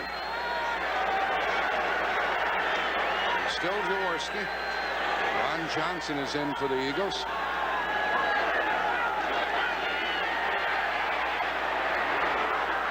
On the money. Well, they hate that quick down here in Atlanta. I tell you, man, one game after another, 1 year after the other, one play after the other, he kills them. Kenny Johnson was helping with the coverage, and Quick loved it. Well, there you see what happened. In talking to Ted, you see Quick right in the middle of the screen. And in talking to Ted Plum, he wants to move him inside and work him in the middle of that Atlanta defense. Now, there's that soft area. Should be in man-to-man coverage. Defensive back cannot get his head around quick enough. Kenny Johnson couldn't make the play. Mike Quick gets a big gain. He's living off the Atlanta team. 3 touchdowns, one of them today. First down at the 38. That's a big play. That's a 3rd down play. Outside, and they got 1 foot in. Jackson and out of bounds. Incomplete. Kenny Jackson out of Penn State. Kenny Jackson did not start the first 2 football games this year, and I don't think he was very happy. And one way to check a football player's intensity and how he's going to respond to pressure is for a coach to bench him. Jaworski responded, becoming player of the month last year after he sat out for a while. Kenny Jackson has come on and had some fine games in the last 2, and they need him to play big-time football to take the pressure off of Mike Quick. You heard about the player told the coach, bench me or trade me. Unfortunately, a lot of them did. 2nd and 10.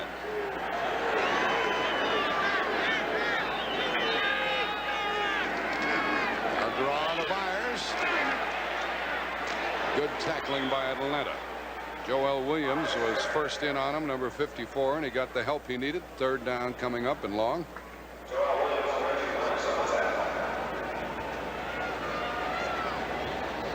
Reggie Wilkes has a big part of his family down here. A lot of relatives watching the game in Atlanta. His wife, daughters down, in-laws, everybody's come down really for the first opportunity to see him play.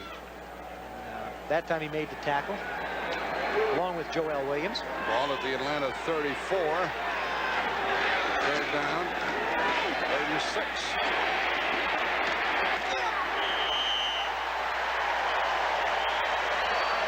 Fourth down. It ain't easy, man. It ain't easy.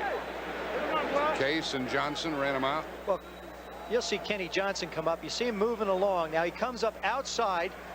There he comes, 37. He makes the tackle. Now that sets up the pursuit of the entire defense. Butler comes in, makes a hit.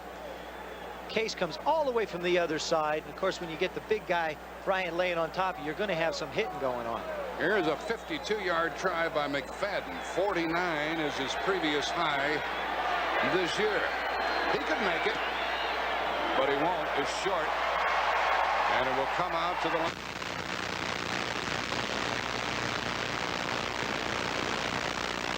Atlanta gets the ball in pretty good position to move it. The firepower of Washington's Jay Schrader. The horsepower of Dallas's Herschel Walker. It all starts with the NFL Today next Sunday on CBS Sports.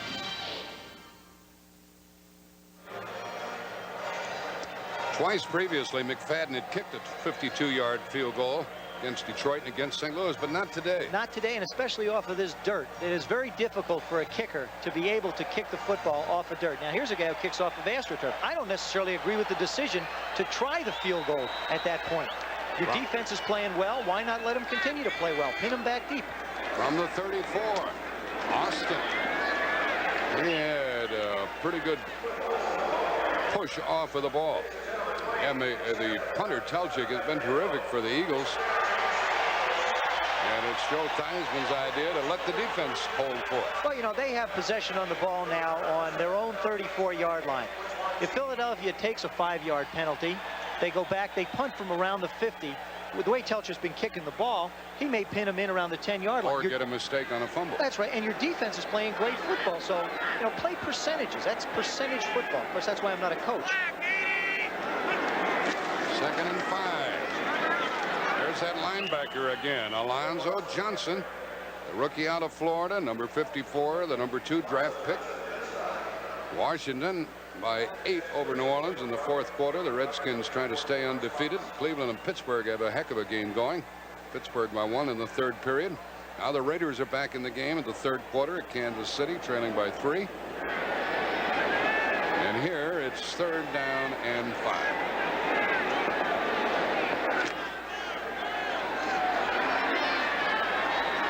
.7:20 left in the 3rd quarter. Charlie Brown in motion. And the 2nd sack of Archer. The one thing we haven't seen Archer do, as Gary Cobb got him, is run with the ball. Oh, you're right, and that's a very, very strong thing that he does. He makes things happen. He's a make-it-happen type of quarterback.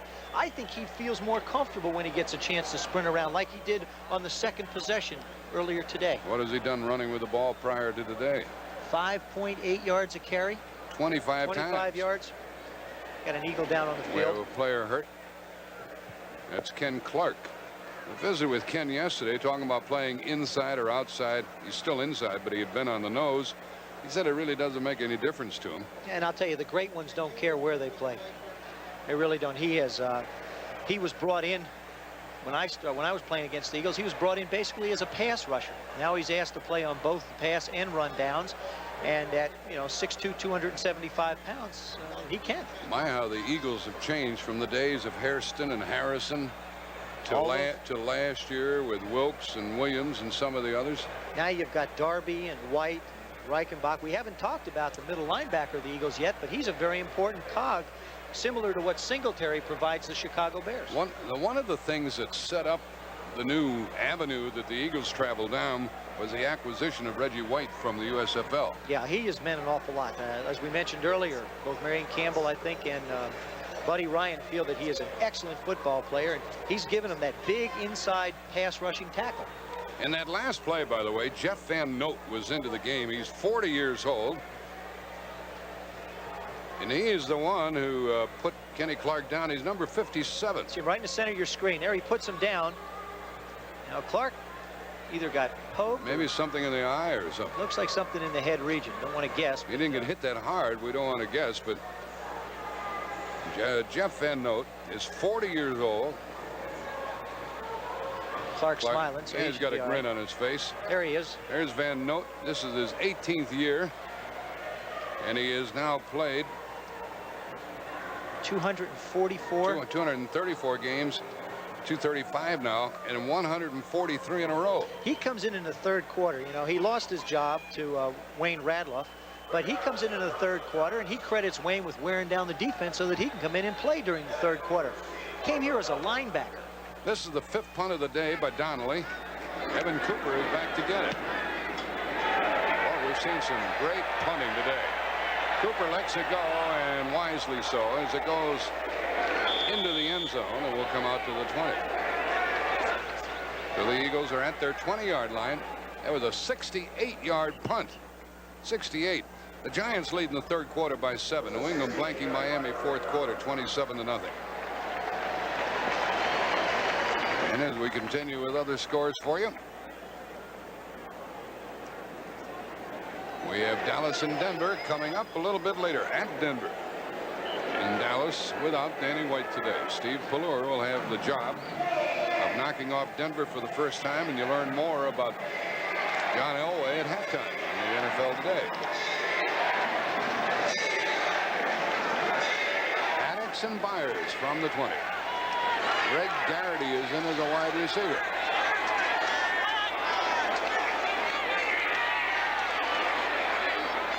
What's the word you hear about Byers, Joe? Is it going to be a good one? I think he is. I think he is beyond the expectations of a lot of people. He was hurt at Ohio State, didn't have an opportunity to play really the type of football they thought he would, missed all of preseason, so nobody really had a chance to look at him.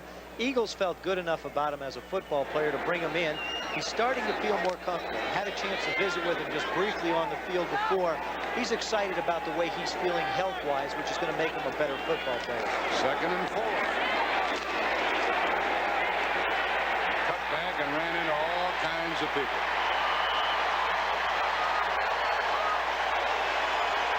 First there was Joel Williams, and then Bobby Butler, who was coming up from the corner.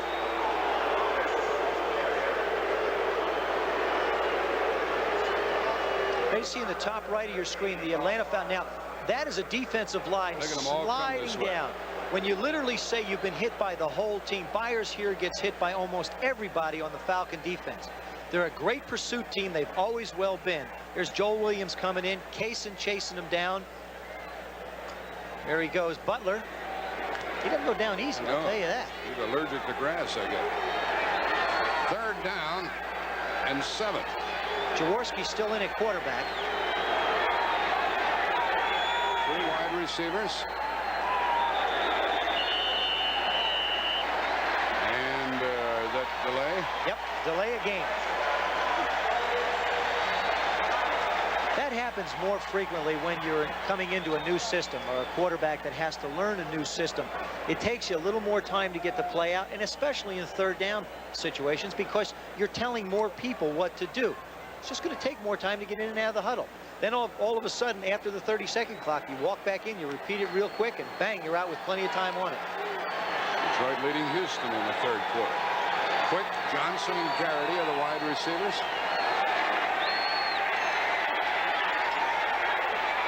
A good throw. And it is a 1st down.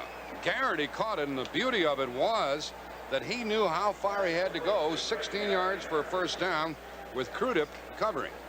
He not only knew how far he has to go, but there you see the secondary of the Atlanta Falcons drop back into zone coverage. This ball is thrown before he comes out of his route. He makes his move, the ball's in the air, he turns around, makes the catch. That's virtually impossible to stop, no matter how good a coverage group had on him. Not an easy throw, but an excellent timing pattern, something that Ron Jaworski does very well. Tautalatasi is in there. Addicts for a couple.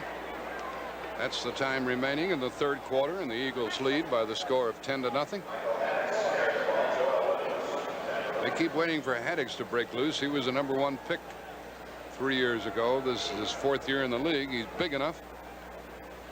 Well, you got 2 big people back there. Byers, 6'1", 230. Haddix, 6'2", 227. May as well say 230. That's a lot of beef running at you all afternoon. 2nd down. And 7.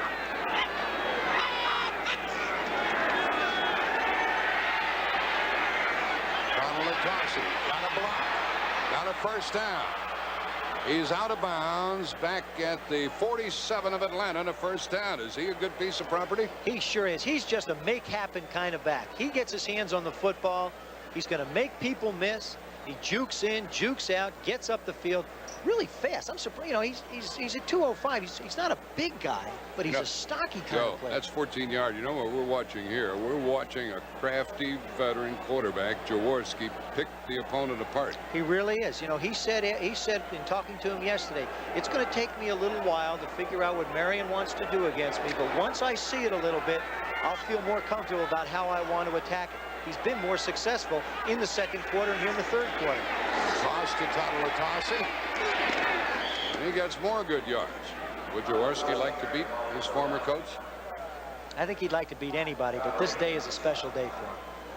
You know, and we talked about it earlier in the broadcast. He was benched by Marion Campbell last year for 3 weeks. They went in with Randall Cunningham. The game that Washington Redskins played against the Eagles last year, we were beaten by Randall Cunningham. And I happened to talk to Ron at that point. He was not happy, but it's part of the game. I don't think I've ever heard a coach say in quite the fashion that Ryan said to us yesterday, we're going to win the game. Made no bones about it. It is 2nd down. Swing out here the tackle. First down with that extra effort.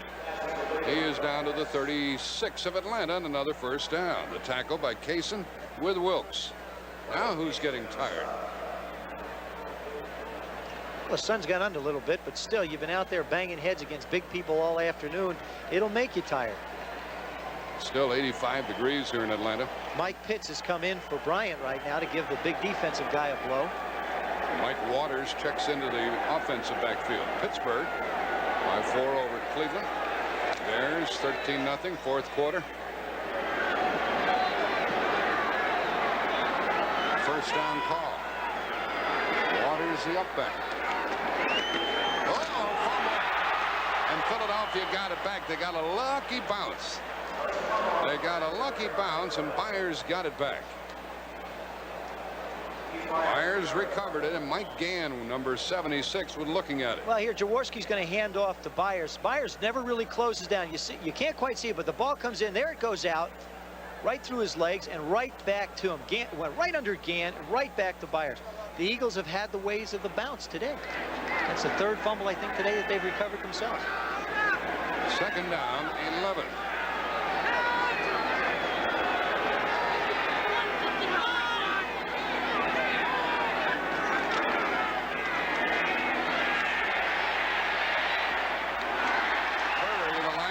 Batted it down.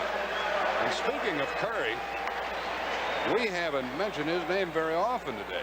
And he was one who got a little program going where they hung dog tags on all of their teammates, trying to get a little more camaraderie and spirit going. He and Archer went out, and someone got together. He and Archer got together. They gave dog tags to all their teammates with their nicknames on them. Different nicknames for different players. And they just feel like, and talking to Jeff Van Dale, he feels like it's a good thing for a young football team to gain some identity and have some awareness of one another. I think that's one of the keys to winning, is to care about one another. Third down and 11. Still Jaworski.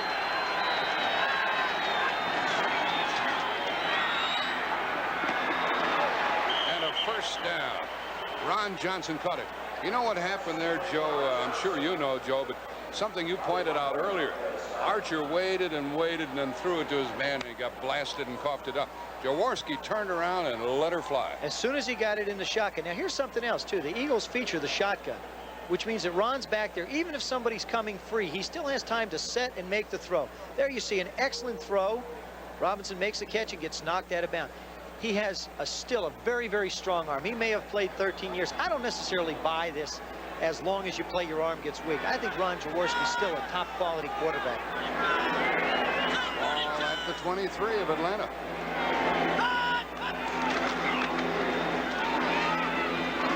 And Byers gets 3. This has been a long drive. This has been going ever since the miss.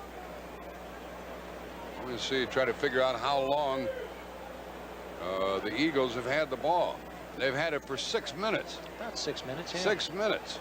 And we're coming to the end of the third quarter with the Eagles leading 10-0. Second down and 7. The tails have been turned a little bit. The Eagles now are in a ball control situation, something the Falcons have not been used to. This is the 12th play of the drive. Latasi is in the backfield. He's in the pattern. He threw it away, and so the Eagles will have third down coming up. 10 seconds left in the quarter. Case and Butler were providing heavy coverage. I've been very impressed with the way Ron Jaworski has handled this football game.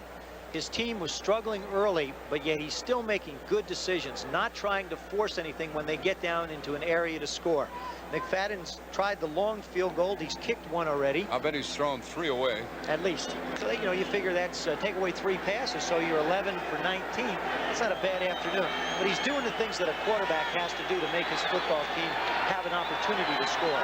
Costello, Crudit, Johnson, and Britt all check in for Atlanta. Third down and 7. Wraps it off short. No first down. Caught by Latasi at the 15. And that will be the end of the third quarter. And when we come back, Philadelphia will probably be trying to add a field goal. The end of the third quarter with a score, the Eagles 10, Atlanta nothing.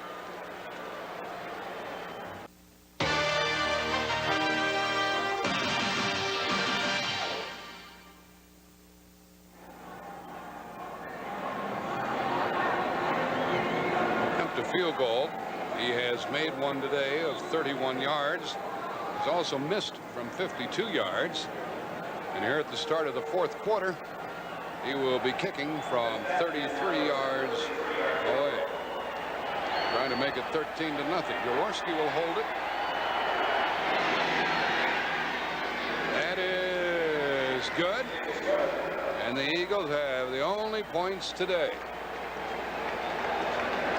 We were talking with Ron Jaworski yesterday. He said he loves the shotgun formation. Joe Theismann will tell you why. I loved it too. I only played it one game against the Bears. Here you see him back 6 yards. Now he would normally be under the center right here, but he's back 6 yards. What happens is this guy outside is going to come running flat free. He's going to be unblocked and just come firing in. If he was under the center, he would not have an opportunity to make the throw and set up the field goal. By being back there, he can get the ball off to Tatalatasi and make the completion. There you see him make the catch, and there the guy comes unblocked. He gets the throw off. It's only a few yards, but it'll help make for a successful field goal. It's the difference between a completion and a sack. And a sack and a 33-yard field goal and a 40-yard or field possibly a punt. So McFadden, after they kept the ball for 6 minutes and 49 seconds, makes it 13-0. And there's Jaworski along the sideline, feeling good. Now remember, they have stopped the #1 offensive team in the league coming in. The kickoff by McFadden to either Stamps or Williams.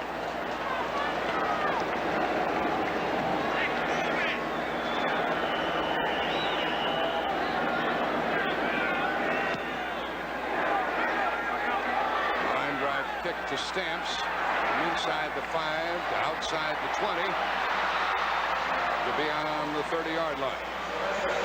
In the third quarter, as Tony made that tackle for the Eagles, in the third quarter, Philadelphia had the ball 5 minutes. Well, so far in the game, they've had it 5 minutes longer than Atlanta. Next Saturday, CBS TV presents collegiate football. This big rivalry up in the state of Michigan. The Wolverines take on the Spartans. Michigan's ranked #4. They'll try to avenge a loss 31-0 last year. It starts at 2:30 Eastern on CBS Sports next Saturday. Ball from the Atlanta 33, and they better do something.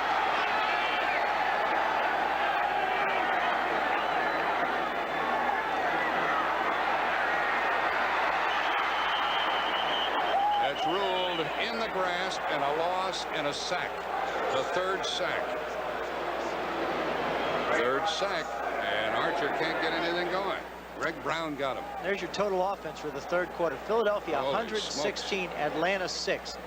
Now that just tells you the job that the Philadelphia defense has done to Atlanta. That's a good offensive football team. Atlanta having a time of possession here of 25 minutes as opposed to Philadelphia's 19. That was a larger gap before that. There was a loss of 9 on the sack. Just try and get back about 8 or 9 yards on this pass play. You don't have to get it all.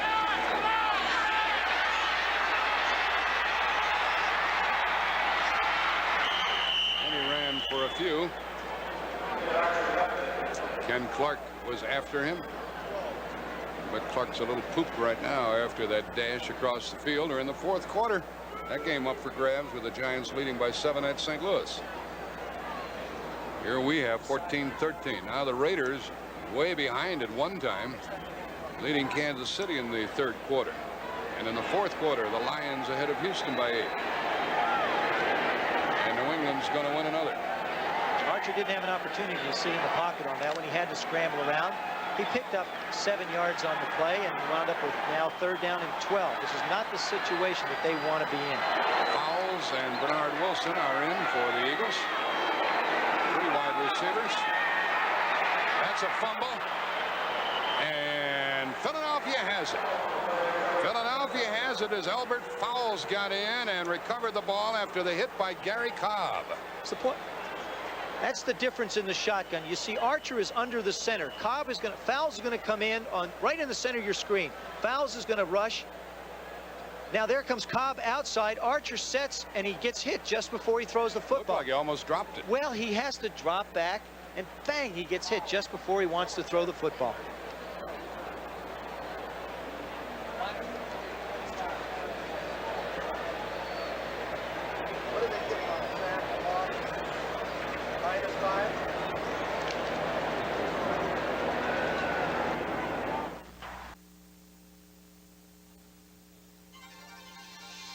CBS Sports coverage of the National Football League is sponsored by Hewlett-Packard. The people who turn your... From the Atlanta 25, the Atlanta defense is under the gun. Byers found no place to go and ran into Rick Bryan and gained only a yard or two. And the Falcons cannot afford to give up even another field goal. No, they cannot. And you know what's interesting is Byers gets run out of bounds. Now, it was 13:50. Well, actually, the clock is still going. They kept it going. But as a quarterback, what happens at this point in the game, Jaworski gets in the huddle and he says, look, I don't want to belabor any points, but hang on to the football. You don't want to tell a back specifically, don't fumble, but make a general statement and say, look, you've got to hang on to the football because we're in charge of what's going on. Second down and 9.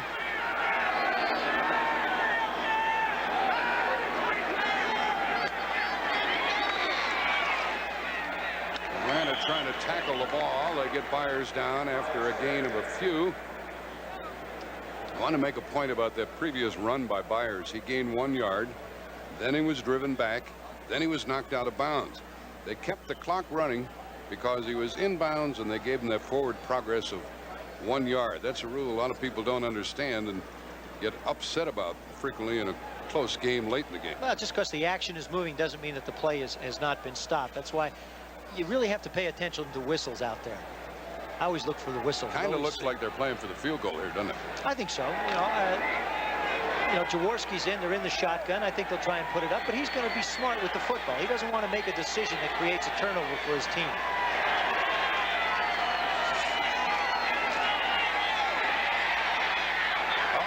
There goes Todd. First and goal.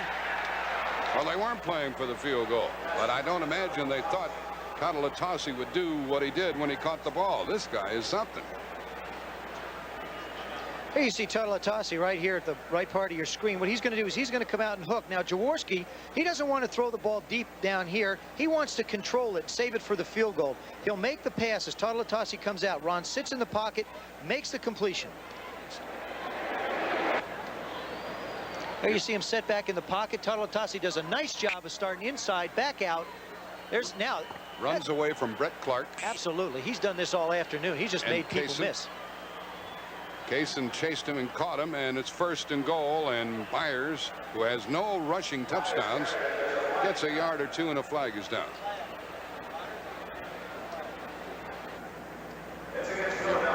Against Philadelphia, Spagnola and Little are both in there for the Eagles. This changes your defensive philosophy and also your offensive coaching philosophy. When you're down there on the 3-yard line, illegal motion, number 88, 5 yards, still first down. You can continue to run the football, pound it out 4 plays if you want. What happens now is now you're back around the 9-yard line. You've got to think about the pass as a possibility. I wouldn't be surprised to see him come out and try and run again, but sooner or later in this sequence right here, they're going to have to put the football in the air. On defense, they had to put their smaller defensive backs back in. Quick and Kenny Jackson are the wide receivers. Quick to the right, Jackson to the left. Spagnola on the left.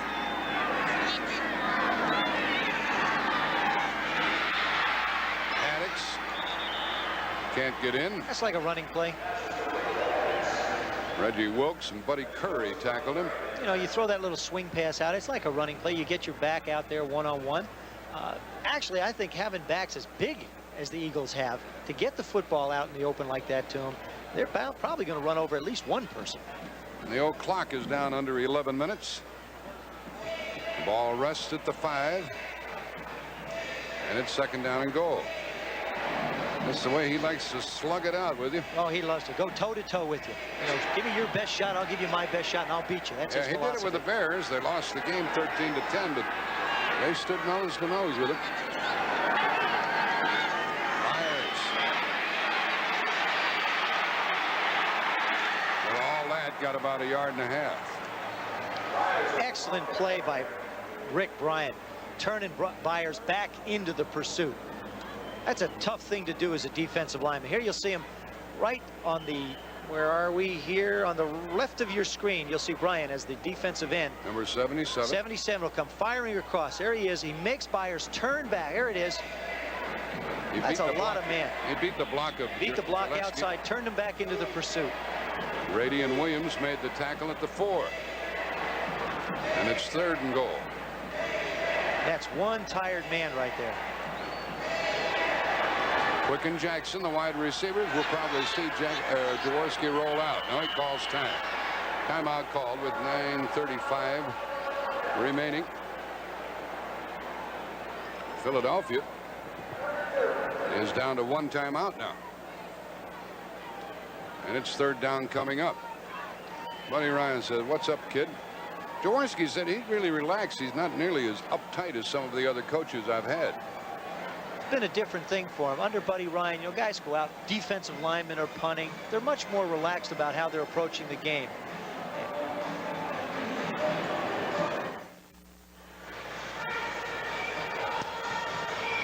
Joe Theismann, Jack Buck with you. 9:35 left in the game, and it's 3rd down and goal for the Eagles. There's Mike Quick. He's been the man that's hurt him, not only today, but all afternoon. I wouldn't be surprised if he tries to hit him on a move on the inside. He's been their big play man. Now they run into Byers. Well, you know, Joe, that was the decision a coach made. If they make it 16-0, it's almost the same as a touchdown at this stage of the game. And as a quarterback, you want to try and throw it in. You know, Ron's playing real smart. You take a shot. If you get it in, you get 6 points. If you don't, he throws it away, and you still wind up with a field goal. I think they're playing it close to the vest. Their defense is playing well. You're right, 16 points. They're going to need 3 scores to catch them. There's only 9 minutes to go in the ball game. It's a good decision. McFadden has kicked good from 31 and 33. And this will be 22 yards. He missed one earlier from 52. And it's good. And the Eagles are in great shape. With 8:51 remaining in the game. They're on top 16-0, and Buddy Ryan figures he'll have 2 in a row under his belt as he goes to the Meadowlands next Sunday to play the Giants. And then they have Dallas in Philadelphia. If I were a Philadelphia fan, I'd get turned on a little bit, wouldn't you, Joe? Yeah, I think they've done some things very positive. You know, they played very well against the Rams, who are a division opponent last week. Here against the Falcons, a division opponent, they're playing very well. Washington's going to be 5-0, however, when the day is over. They've lost to Washington in the opener, but they're a much different football team than they were when they played Washington 5 weeks ago. The Giants are in control of their game. Cowboys play on Monday night. Eagles will go to 2-3, back in the hunt. The nice thing is they're going to have to start playing one another. The Giants have not played Washington or Philadelphia yet. St. Louis still could be a thorn in somebody's side if they get people healthy.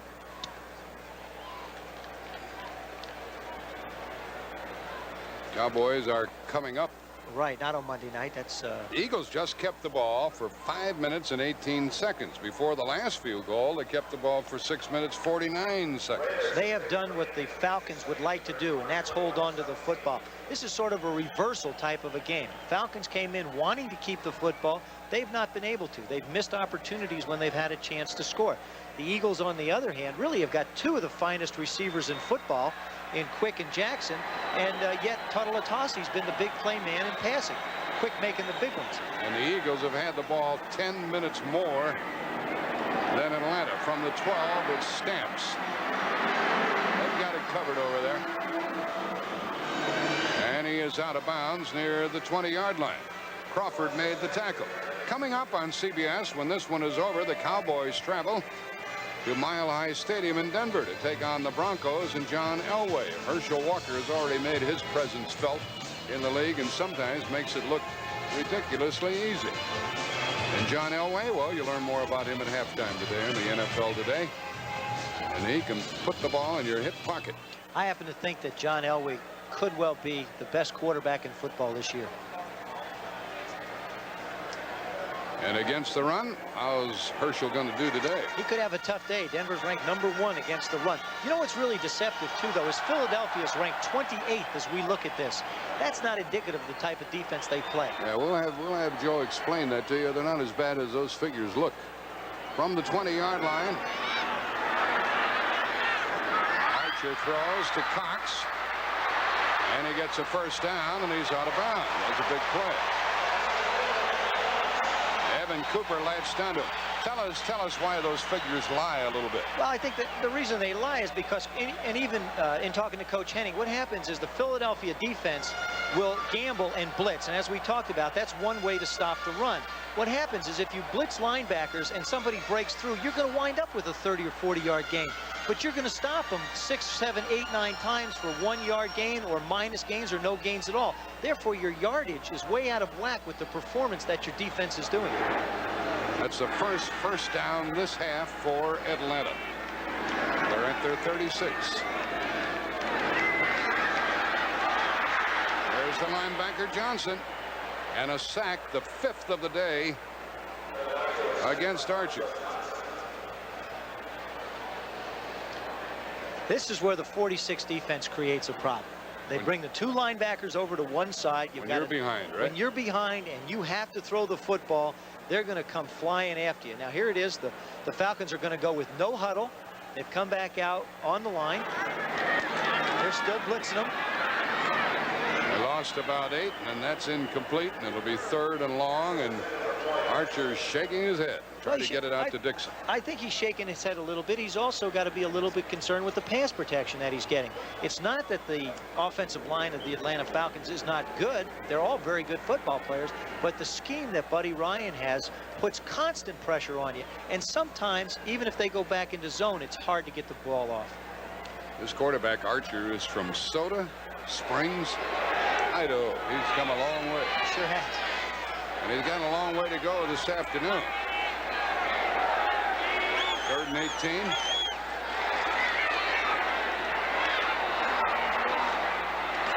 And the pass is thrown, and a flag went down.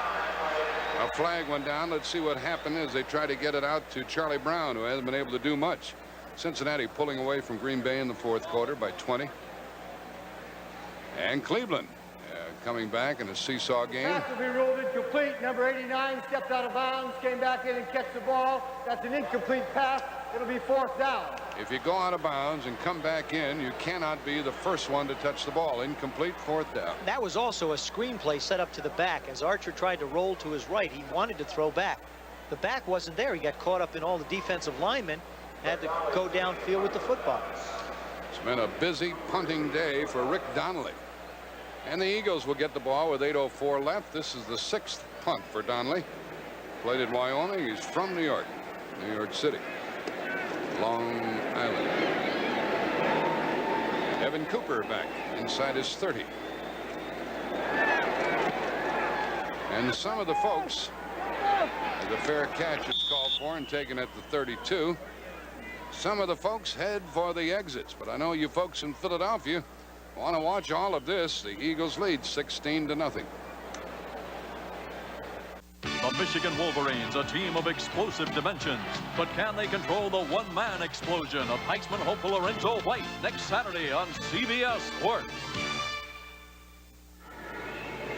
Well, back there in Philly, you folks saw your new coach have an 0-3 team, but look what happened to these other people when they first started coaching. Landry at Dallas, 0-5. Gibbs, 0-5. They're going very well. Chuck Knowles still holding forth at Pittsburgh. Started 1-4. Shula 2-3, and Tom Flores 2-3. And now this will be the 2nd win in a row. A few Super Bowls in for that the group, Eagles. too. That's right. Some Super Bowl coaches on that list. From the 32, the Eagles, Todd and Haddix. The very fact that Todd Latasi is in there indicates that they trust him as a ball carrier. I think they really do. They want, if he gets his hands on the football, they feel very confident that he's the kind of guy who's going to hang on to it. You're probably going to see the Eagles come back out again and run the football. Be run, possession type of pass. Isn't it funny? They draft him number 10, and look what he's giving him. Other people with all the hoopla and hullabaloo draft somebody number 1 or 2, and they can't play. That's what's so great about the game of football, Jack, is you just never know when you're going to find that quality kind of an athlete. And a system that fits the athlete. That's as right. Well. 2nd down, 7. Haddix now goes beyond the 35. Ran into Wilkes and Rick Bryan. 16-0 Philadelphia. Last time Atlanta was shut out was by Chicago last year. And you know who was in charge of that defense? Tell me. That man right there, Buddy Ryan. You know, he makes some statements. You know, when you read the things that you read and you don't know the man as well as we've gotten to know him this weekend, what you read and what he is are two different people. I'll tell you, he's a fun guy. I mean, he's going to have fun. He looks at this game as something you should enjoy and have fun doing. Most importantly, the number one thing to him is to win, but you got to have some fun too. 3rd down and 6. And Todd caught wide. Fumble! Well, they trusted him. But Atlanta thinks they have it. Atlanta thinks they have the ball. No, Philadelphia still has it, and that's a 1st down. Here we were talking about the sure-handedness. Now they run a little sweep with the off-back right in the middle of your screen. Jaworski makes the play. Hands off to Todd with the guards pulling. Now he gets that ball out away from his body, gets hit from behind. Andrew Province making the hit. There goes the ball somewhere down there. Reeves and Baker were out leading the play, and now when the dust settles, who comes up with the ball? The Eagles. Well, Jim Tunney's going to tell us. The Eagles came and up it's close enough to measure. There's Rick Bryant. When he first went down on the ball, I thought he had a 1st down. Now it appears to me he's short by when they bring an inch or two. I'm making a guess, but I'm guessing short. I'm not going to venture one on this. Come on, stick your chin out. I can't see you. You've got the glasses. You tell me. Short. Okay. See, I think you're short. So Philadelphia will have to punt the ball with 6:11 remaining in the game. You know, that front line of the Philadelphia Eagles has done a fine job all afternoon. We talked about the number 1s and the quality of athlete up front for the Atlanta Falcons. Gillespie, Reeves, Fury, Baker, Mitchell, Little. They've really controlled the line of scrimmage and enabled Philadelphia to have a running game and give Jaworski a chance to throw the football. Spagnuolo didn't start, but he did play. Quick caught an 8-yard touchdown pass. McFadden kicked a 31-yard field goal, a 33-yard field goal, and 21. And this is the 6th Philly punt. Telchik to Floyd Dixon.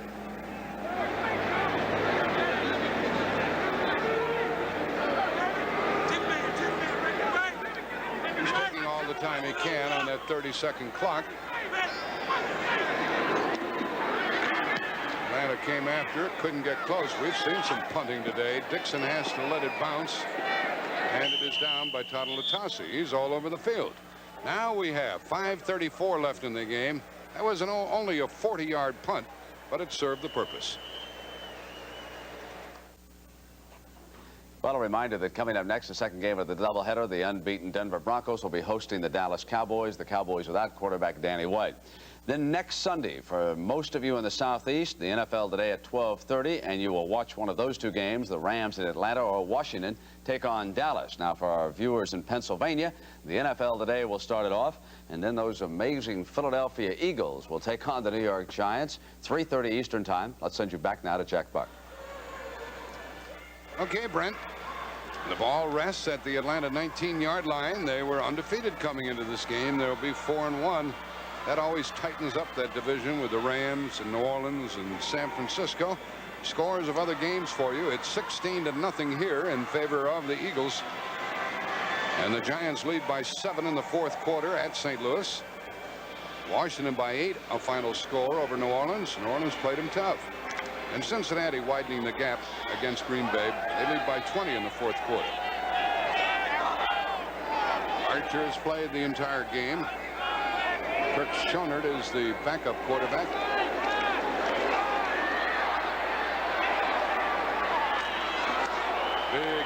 Big hitting. There's one by Terry Hogue, who's taking the place of Wes Hopkins. On Floyd Dixon. Now, Floyd Dixon started out like a house on fire, but the Eagles have just shut him down. Hey, where did Hogue play? He's a Georgia man, isn't he? How about them dogs? Them dogs can hit, I'll tell you that. Right here in the bottom of your screen, you see Archer scramble around. Them dogs can bite. Yeah, well, he jumps up and bites Dixon right here. Bam! That's a nip. 5:28 remaining. Wise and Hunt, Charlie Brown, and Dixon are the wide receivers.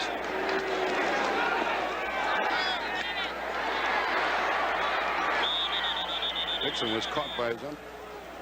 Atlanta's got to get the ball down the field if they want to get back in this football game.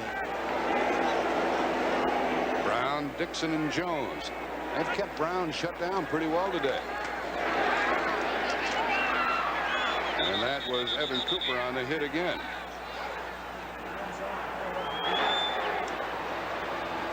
A gain of about 5 yards. Keith Williams caught that ball. There you see the secondary, the Philadelphia Eagles up top is Cooper. Now he drops back. He's going to let the guy catch it, always keeping the offensive man in front of you. Come up and make the sure tackle. Well, that's one thing the Philadelphia Eagles secondary people do, is they can tackle. Cooper out of Michigan in his 3rd year. 2nd and 10.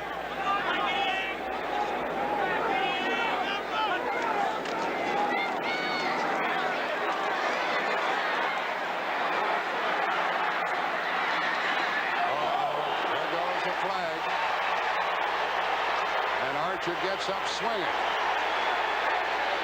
It's Andre Waters. Now Waters knew he was running out of bounds. And Andre picked the wrong side of the field, didn't he? Watch your language, boys. We're listening to you.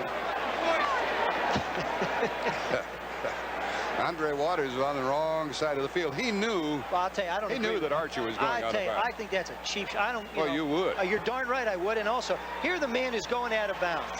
You see Archer heading out of bounds. So there comes Water. There's no question this guy is out of bounds. Now you can blow out a guy's knee or break a leg or something. Well, else. he got Barkowski last week, but it was a clean play. That was on the field. Look, if it happens between the white lines. There goes Waters. He's out.